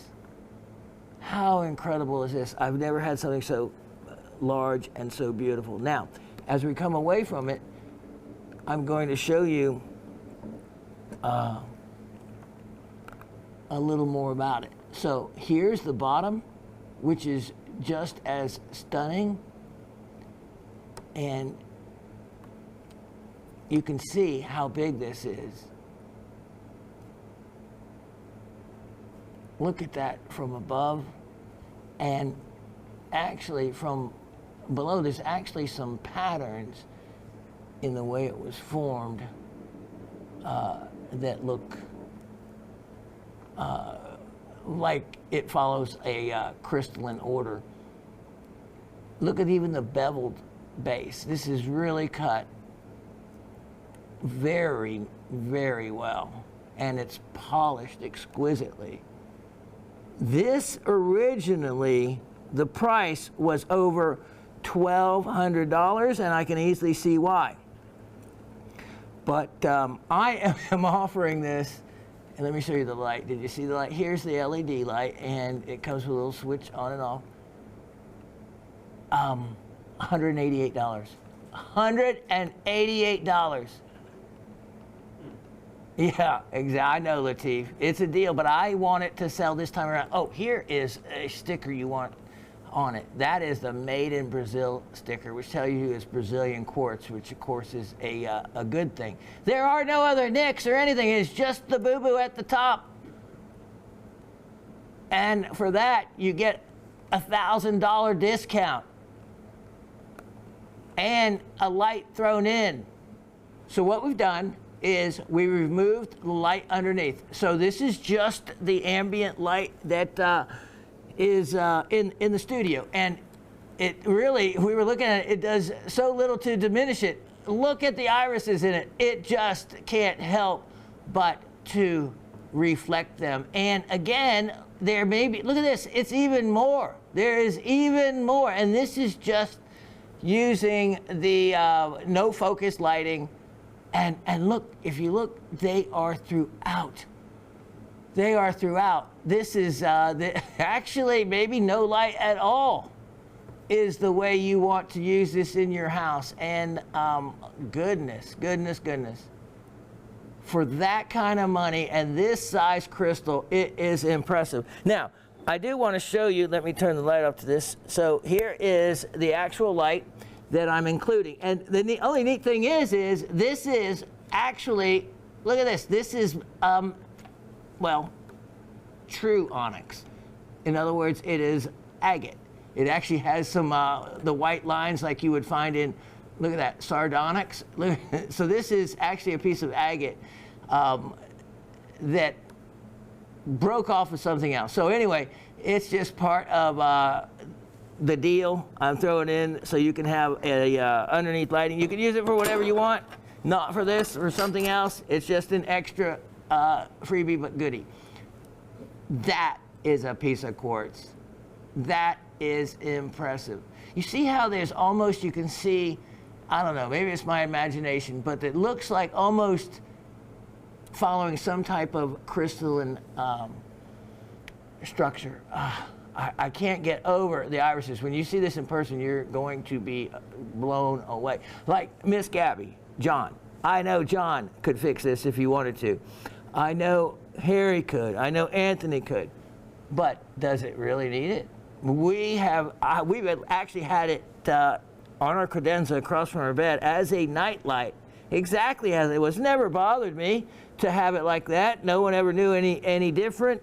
And my. I am seeing, can we just zoom in here for a minute? I sure wish we could pick up well, it pretty much is. Except it's just, look at this. Look at those. Wow. Okay, let me put this away. I have another, something really large, and I'll be right back with it. Another special Shawn's repair project. Oh yes, look at this. Look at the size of this. Do you realize how big this is? 4,760 grams. So that is over 10 pounds. 10 pounds would be roughly 4,500 grams. So yeah, and that's not the weight of the stand. What this is the three-legged lucky toad, which is very popular in Asia, very well known. It's kind of like our horseshoe. It is to bring prosperity and good fortune. And what happened to this piece, same thing. It was an insurance claim, so of course I was able to get this at a fraction of the original price that it sold for, which was over $1,600. Now, let me show you exactly how and what happened. If we look up here, okay, so let you orient yourself so you can picture what this is. All right, now, here's the toad. Here is its upper lip and its lower lip. Let me turn this so you can see it better. You see the coins down its back. Here's the coins down the toad's back. Here is one foot. Here's another foot. Here's the third foot. If you're looking at them, you can see here's the lower lip, here's the upper lip. Now, what happened was it had the coin in its mouth. All that broke off was the coin. Here is how I was going to do the repair. I was just going to, let me just take this out and set it right here for the moment. All right. Now, this is called a feng shui frog, or feng shui frog. And per the ancient legend, produces gold and silver from its mouth. It even has the pearl that you see often depicted with dragons, symbol of wisdom, spiritual energy, and power. Now, here, if we go back to the mouth, you see the upper lip and the lower lip. All I was going to do, I was going to just easily hold this to my grinding wheel and grind the rest of that coin off. Then, either by hand with a Dremel and a diamond tool, or just my diamond saw blade, like my 10-inch saw, cut the groove back out in the mouth. You could actually do it by hand with a Fordham and a diamond bit really quickly and easily. What that would leave you is just a notch. And then imagine that this is a coin. I was just going to improve upon what it is now and put a real coin in its mouth. If you have a silver dollar or something of good a good year coin that you like, you know, maybe the year of your birthday or something, or find one, put the coin in its mouth like that. That is going to then replicate this, except it will actually be better defined because you'll see the coin and you'll be able to figure out exactly what it is quicker. The only other thing that's missing was right here. Now, all you have to do here is just, you do it with a Dremel. Just sand it down a little and either epoxy or just use some of that goop is what I call it, that sticky stuff. And again, a simple matter of taking some goop, putting it there, and imagine this is a coin of whatever size you want to use, and place it there. Obviously this may be bigger, but you can see here are the other coins, and the other one went right there, overlapping it, solving the problem. So you go from the quartz to a genuine, I like silver coins, pre-1964. Coin here, coin in the mouth. It gives you the entire concept of what this is about. This piece, like I said, it was well over $1,600. It is a solid piece of smoky quartz. You can see from above exactly how the coins are laid, and the coins have, per ancient times, have a string going down through the center. I think that's how they were stored and kept then and kept up with. Here is its back leg. It does not have the other leg. Now, as we rotate this, you can see it is part of just one natural piece of large, smoky quartz. And it is a stunning piece of quartz, actually. And as we come over here, you can actually see a good, with the frog's leg and even its toes, you get a much better idea of the frog. And you can see the frog quite easily here, again, with the coins and the rope coming around to what would have been another coin in its mouth and a coin up there. It's a toad, not a frog, so they're not as usually attractive, so to speak. But you can see here's the frog's eye over here, and the coin you would put there. What an amazing piece of quartz. Look at that. Oh, here's the other cool thing. This was a crystal, so they've polished it. This was a, look at the irises in this. Look at that, a large crystal, very clean. Here is, all this is one piece. Oh, and here is the lotus pad. And of course, the lotus flower is about renewal and reinvigoration, because the lotus flower rises from mud and blooms into this beautiful flower. At night it retracts, and then it begins its reinvigoration the next day. So it's a very symbolic and meaningful item. The lotus flower, the lotus pad, the frog, everything says good fortune. And placing a real coin, I think, in the mouth is a much better idea, personally. That's what I would have done with it originally. If I was the carver, it's like, okay, I'm going to carve that, and I'm going to leave space for a coin here and a real coin there. And then you can see down here in the wood, you can see again the same concept. You have the string tying and holding together the coins as they would have done it in ancient times. This is a real piece of wood, and looking on the back, you can see how it's supported. A solid wood base, and boy, I see irises everywhere. A wonderful, wonderful display piece. You can backlight it. You can, just create so many things with it. Again, price on this was $1,600. When I tell you what it is now, it's worth it for the quartz alone. $288. I know. I knew I'd hear something from the peanut gallery over there, as in Latif.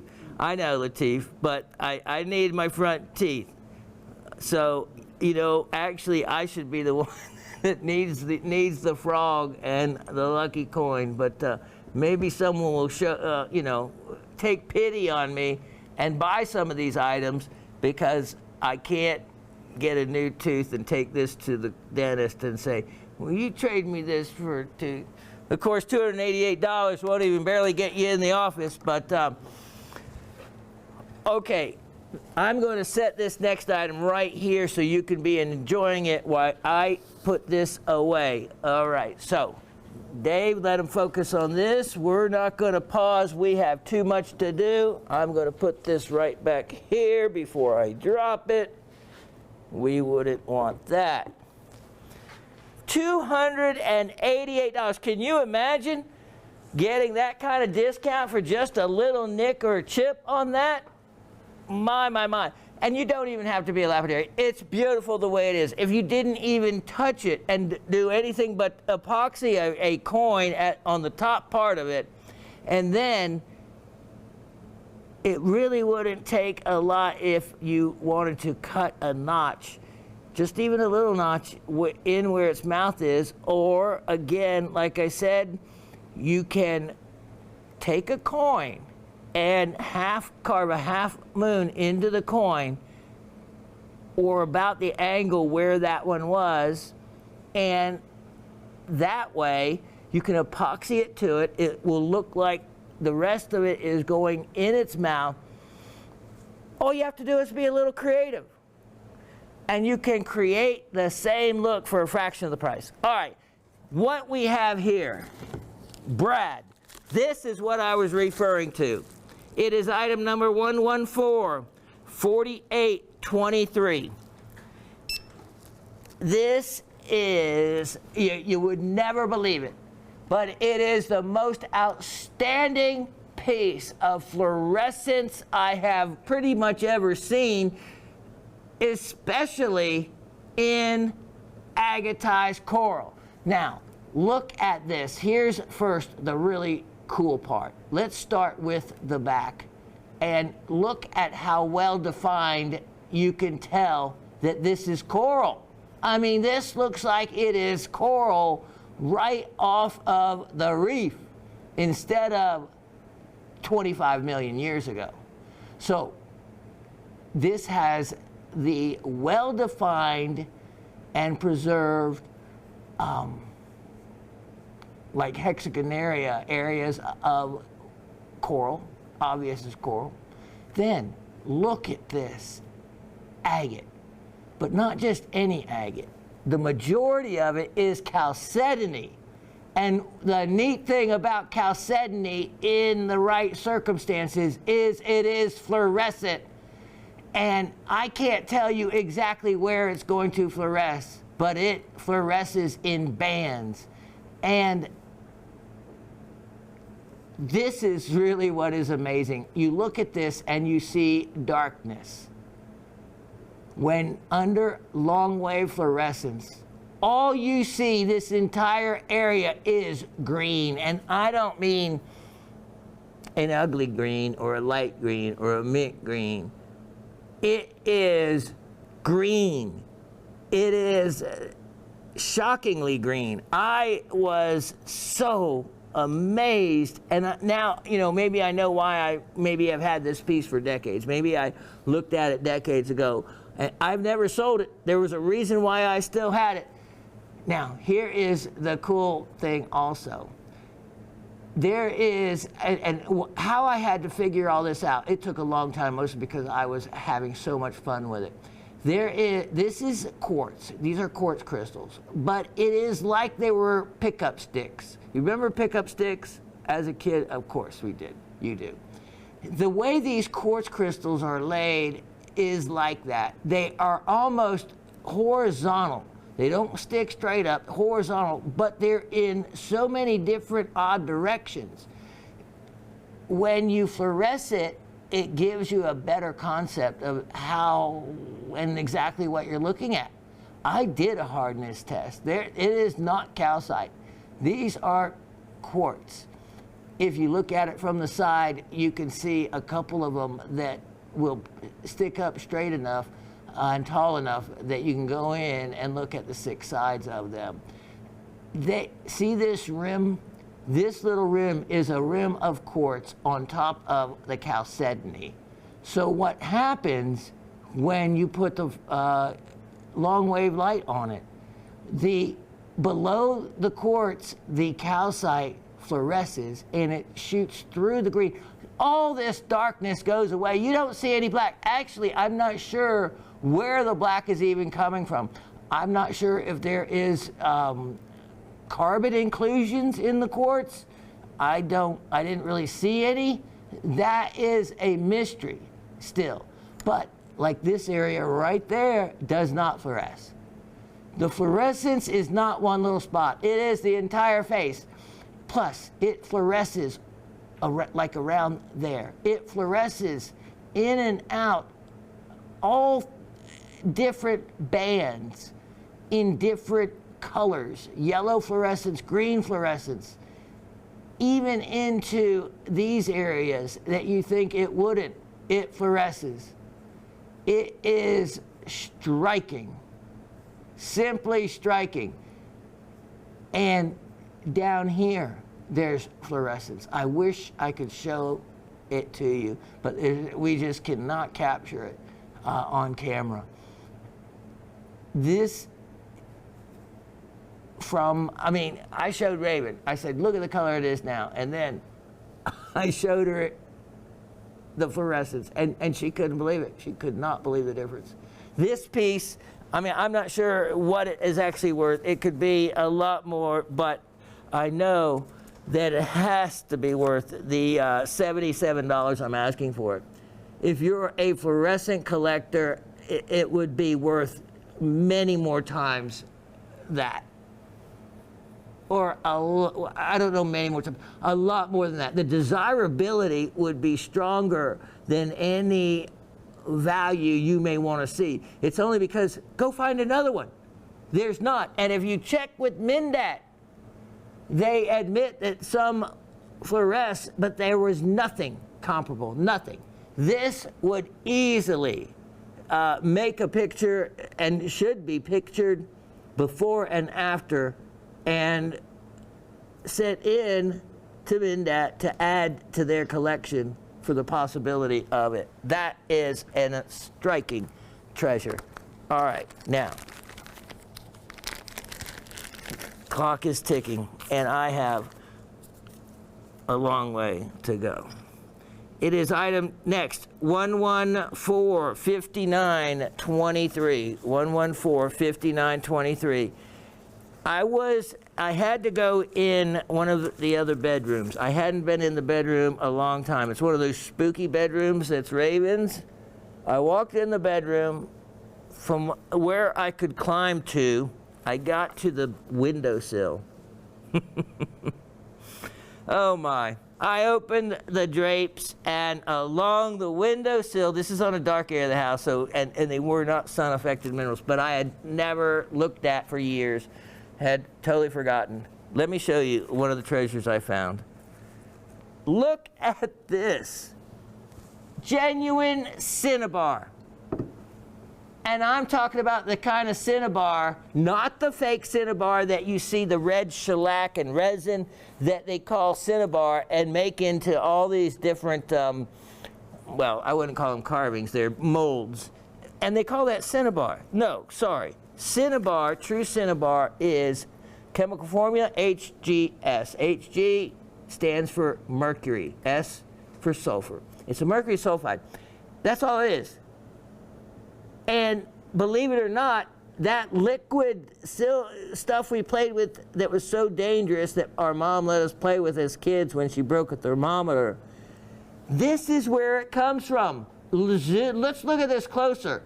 This is as beautiful as a crystal and color as any of the finest of rubies. Let me add a little light to this and show you.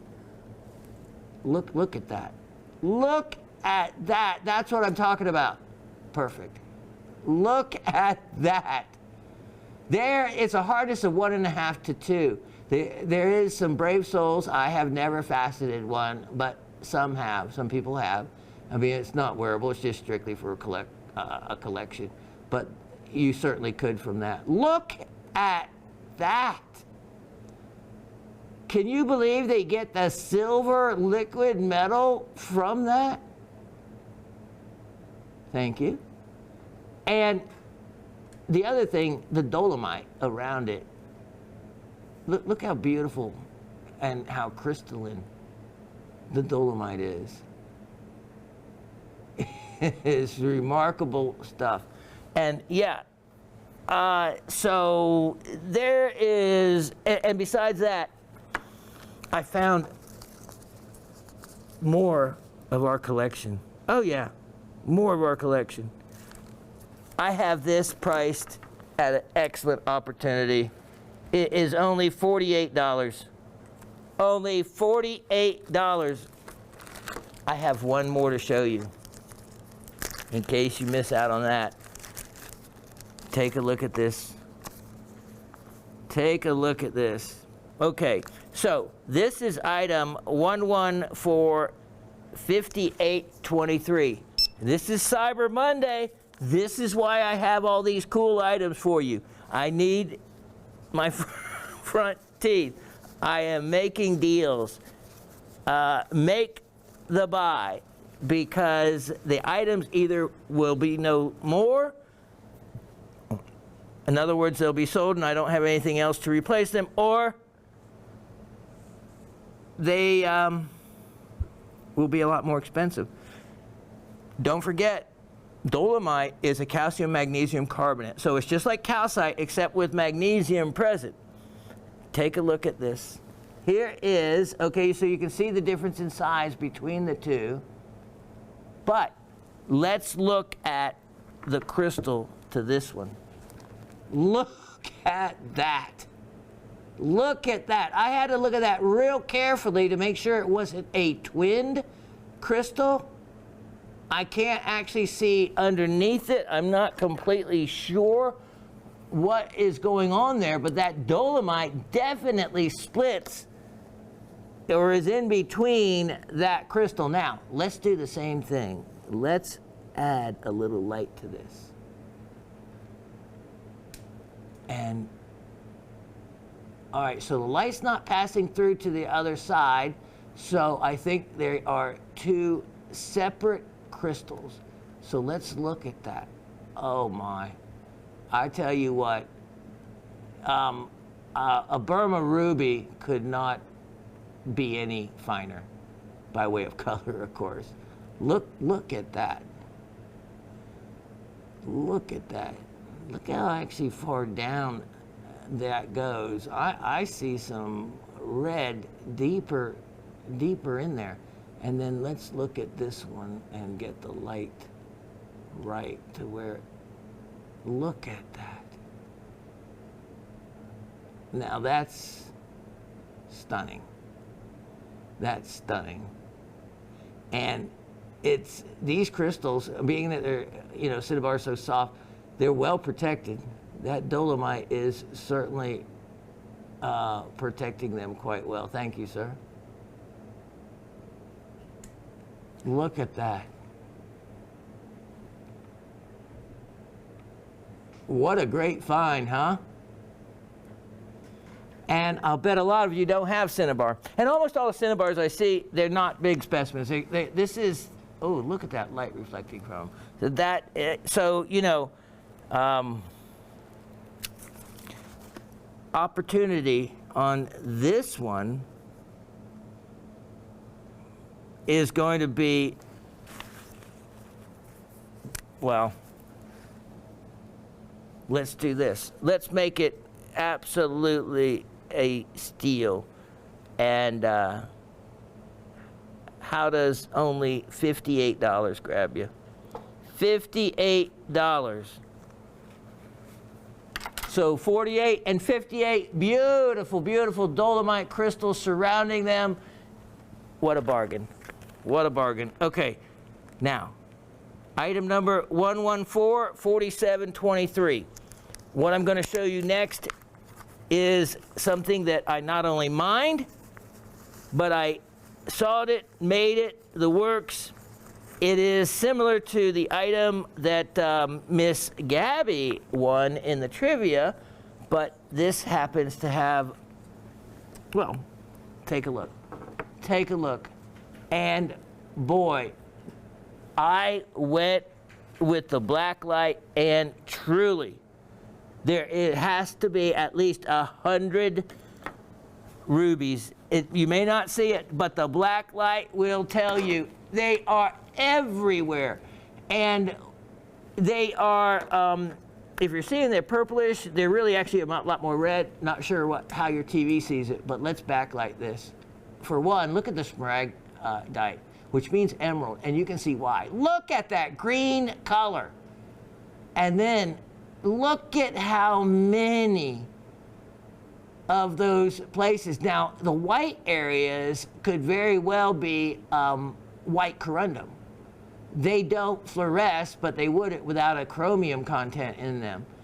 There is little rubies that you're not even visible right now, but under fluorescent light, they are very visible.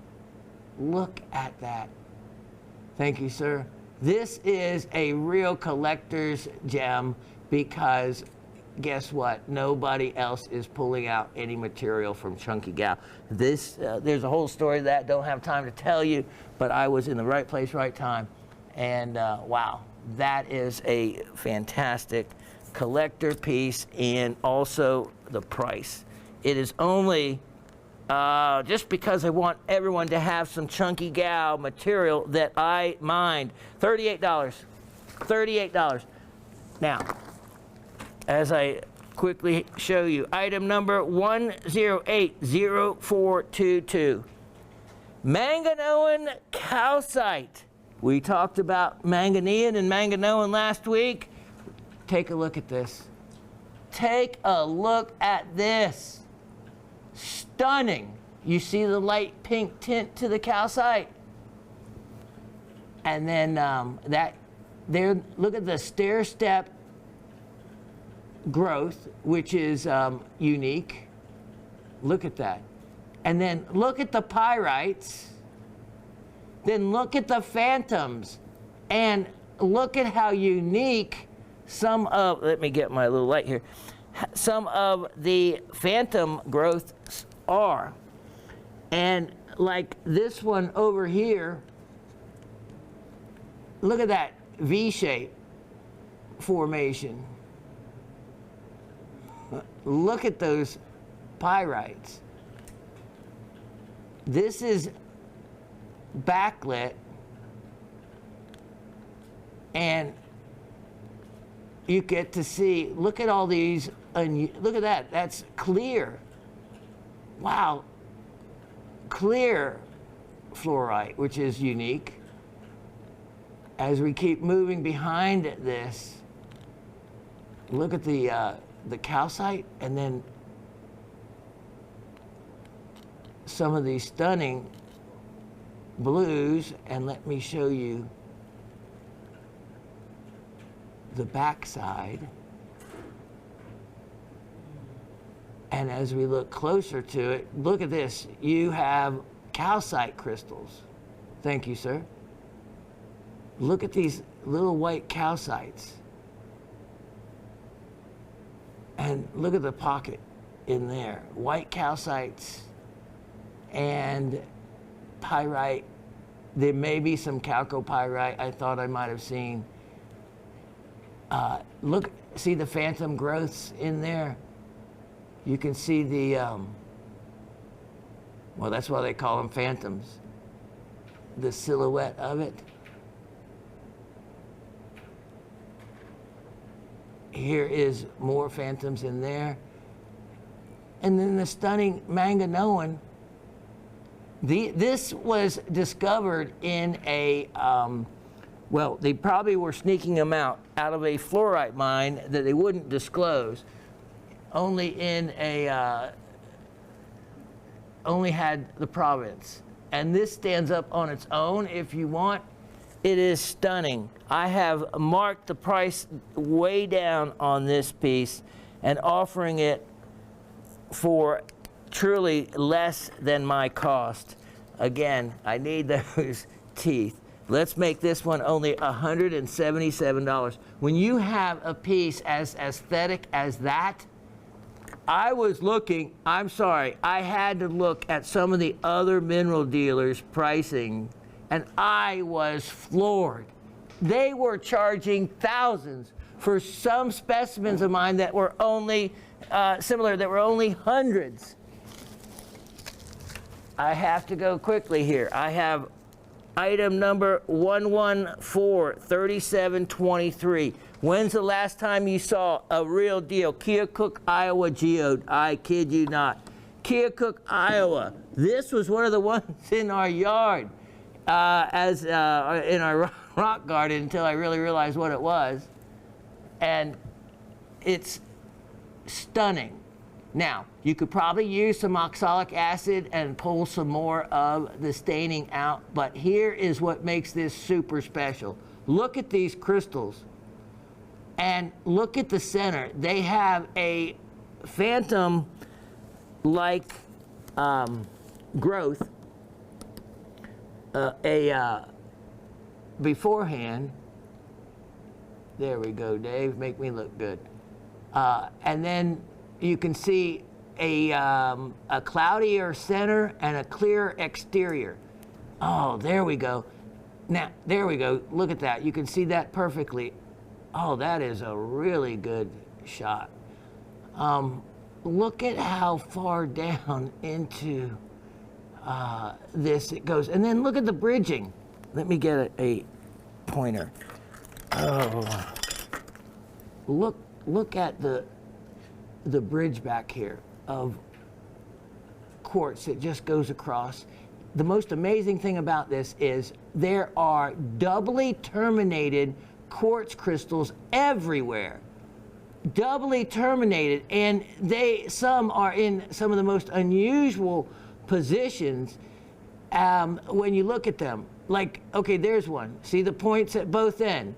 When you start looking for them and finding them, they're all over. Let's come to the front, and you can see that this large one is doubly terminated. There is one hanging off of another crystal that's doubly terminated. Here's another one, pointed both ends. You just have to look at this different type of crystallization here. Then with these popping out, it is phenomenal. This is Keokuk, Iowa, and I'll show you how to identify them in just a minute. Again, the cloudy centers with the it looked like a secondary growth that was clearer quartz. Look at that. Look at that point right there and the point right there. Big, doubly terminated. And I have not seen that in other geodes, like Mexican geodes. There's another one, pointed at both ends. And then let's look up here, one more place on the roof, just to show you that. Oh, wow. And look at how large, and look at way back in there. This is a really unique, look at this one. Look at the double termination, there and there. Wow, thank you, sir. There's more. I could spend a lot of time looking at that jewel. Here's how you tell. The Keokuk, Iowa geodes look lumpy on the outside. They look like a, well, a dumpling. Almost, I don't know why I would say that, but that's the way. So you see this, and then they kind of have these limonite intersecting included areas, and they're almost always just quartz, and almost really, for whatever reason, naturally broken, not sawn in two, which I prefer. That beautiful collector piece I have on sale, basically. Never showed it before, but it's only $77. Only $77 on that. Let me show you item number 114-4523. Here is a piece you haven't seen. This is, take a look. Wow, talk about a pink sapphire crystal. Now that is a pink sapphire crystal. And I saw this actually from a larger one. It fluoresces wonderfully, and it has a fantastic transparency. If you want it drilled, I'll be happy to drill it if you want to hang it or do something with it. Look at that, with light behind it. It's really quite remarkable. I just have a kind of a spray finish on it. You can see the 6 sides to it, but it's really, really a neat piece to have. And this one, $28, believe that or not. Only $28 on that. And let's see, there was, wow, okay. Let me show you. How about item number 114-5523? Mookaite. Mookaite. It is actually a type of radiolarite, which is made up of, let's see, no, let me see. This, where did I get that number from? I don't have it on here. Oh, hold on. Hang on, I have to look on the spec page. Hang on just a second, we'll be right there with you. Okay, so it is item 114-5323. And it is made up of little, like diatomaceous earth. That material is silica produced by exoskeletons from a little critter, Radiolaria. So this is actually made up of basically tiny little silica fossils. Opal is another component. The colors are mostly leftover iron and other oxides that have given and created that color tone. And I have this at a really excellent value because it's beautiful and it has the most valuable colors in Mookaite. And I'm offering that for only $38. Only $38 on that one. That is a beautiful, beautiful, beautiful piece. And then, hold on, let me see how much time I have. I do have enough to show you this next item, which maybe I was saving it. It is stunning. 114 5723. You have not seen a specimen like this before, because I haven't shown one. Take a look. Take a look at this.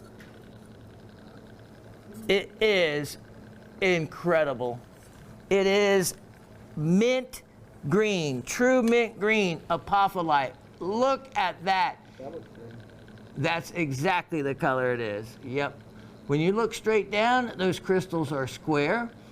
If you look at the different forms apophyllite comes in, this is absolutely apophyllite. So look at this piece. You see this? Look at that square. That's how you often see apophyllite and that mirror reflection. It's mint color. One of the other habits are the Empire State Building is what these look like. But that is exactly still the same crystalline form. Isn't that beautiful? Facet grade quality. This is remarkable. Especially look at that other, the two different types of habits. Some irises in there as well. You can see some of the basalt, probably Gannardite as a base, which is a type of naturalite. Look at that. Look at that. Anyway, I have that at a steal for what that is. That would be a expensive item to find if you could find it. I'm offering that for only $88. Only $88. And the last item of the show is item number 106-9822. This is incredible. If you want a made in the USA, this is from an extinct mine, which is one that has been closed. The Jones mine, closed since the 60s. Look at this. It has smoky quartz. It has microcline, well-defined crystals of microcline feldspar. Look at those. Look at those smoky quartz. And then look at these. Dave is going to take us in and show us these black zircon crystals in a perfect classic zircon shape. And I'll show you a little closer in, and let's look at those. Look at how many black zircons all throughout, making this exceptional, an exceptional piece. Beautiful, beautiful. Look at these quartz. Look at that quartz crystal. This you cannot get anymore. All the mines through what they call the zircon belt of North Carolina, all of them, closed, extinct, no more.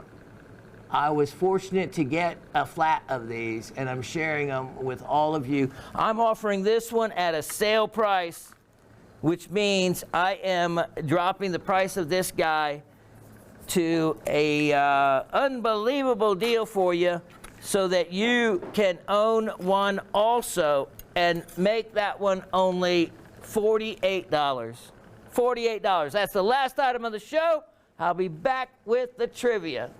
Okay, so in cleaning up, and Latif and I, and it's great because he's been always the only one that enjoys and helps me come up with the trivia questions, which, you know, you guys are smart. We got to try to do what we can. So anyway, in doing that, I again looked at that incredible three-toe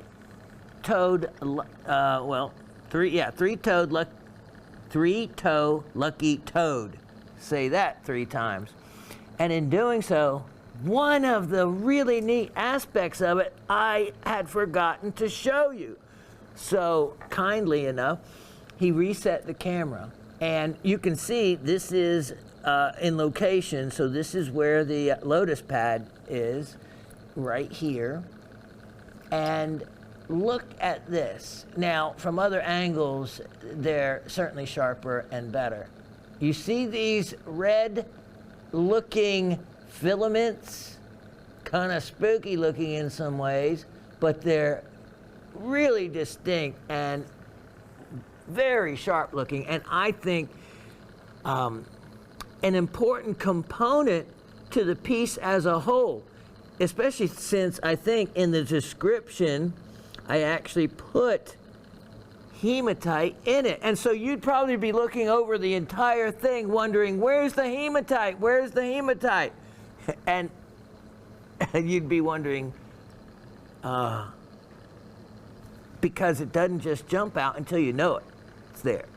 This is one of the most unusual formations of hematite I've seen, because it looks like filaments or thread like Fodden quartz, except it's hematite. So kind of cool. So I wanted to make sure you knew that. And here's the other thing, and it was Latif's idea. Remember, Latif cut and faceted gems. If you remember back when I had a live show, he often was featured and listed as different gems, and it said cut by Latif. So not only is he the manager of production right underneath boss man Asif over the biggest department here in the network, but he also was taught and knows how to facet. So I think that's a real big addition. It certainly helps me when talking about gems and minerals. That's the kind of quality and talent we have here with our long-term family members, so to speak. He's been here pretty much longer than anyone, long time, and knows a lot, and a lot of people don't realize just how wise and smart some of the camera people are, some of the production people are, and I think it's important for everyone to know the depth of knowledge that goes throughout gem shopping when you have been here for 20 years, like Latif has. How many years? About 22 years. And we, you know, so gem shopping in its existence been here 26. He's been here 22 of them. Wow. So anyway, I wanted to point those out. And so the other thing that he mentioned, he goes, Shawn, why didn't you offer to do the repairs on those quartz pieces if they want them done? And I got to thinking, it's like, wow, you know, that's why he's such a big help, because he has great suggestions. So I'm going to offer that now to anybody that gets that polished quartz crystal with the top gone, I think, again, the best solution is just to kind of round that down and either leave it frosted, which I think almost is the better look. It will allow the light to kind of reflect back more than to just pass upwards through it. So that's the idea there. Or, of course, you can just leave it like it is and enjoy it like it is, like Raven and I have for a number of years. And on the lucky 3-toe toad, I can do the repair on the mouth, and you can choose the coin. I'll just make sure it fits, like, say, you know, a quarter type size piece, and do that repair for you. And either one of them, depending on which one, and depending on exactly which one you want done, it probably anywhere in the neighborhood of like $200 to $300. So you add that to the minimal amount I charge, and you are at a fraction of what the pieces sold for originally. So I think that's a great option to offer you. Either do it yourself, I can do it for you, or leave them like they are. So I wanted to put that out there, thanks to Latif and his suggestion. I also want to show you the hematite. He had to reset the camera back up and turn it all on, and that's a lot of goings on. So I thank him for that also. Okay, I have trivia questions for you. Ready, set? Question number 1. What main 3 minerals make lapis be able to be called a rock? I actually had gone over this and mentioned it. So what 3 main minerals cause lapis to be called a rock? And the key being main minerals. If you want to add any others, you can, but don't shotgun it, you know. 3 main minerals. Okay, the next question is, what elements make up the mineral cinnabar?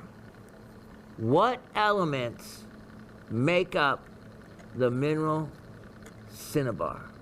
Okay, so I hope you've had as much fun as I have had, and when I am cleaning up here, I already see, again, new items I had intended to show you. I didn't get to them, but there is always next week, and there will be next week. So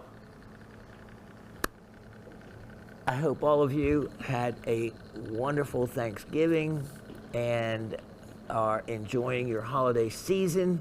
Right now it's really raining hard outside. We haven't seen rain here in a long time, so that's kind of unusual noise. Love one another, be thankful for one another, and take care of each other and others that you know might need even a phone call, just saying, hey, how are you doing? It's amazing how far that goes. And it spreads the love. Pay it forward, including the love in your heart.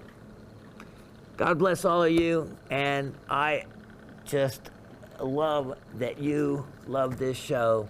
And again, being that it's a Thanksgiving season, I am so thankful for all of you that words really, I can't put it into words. I'd rather put it into a bunch of big personal hugs, but in lieu of that, just feel it from here. That's where it's coming from. Can't wait to see you all next Monday. Cheers.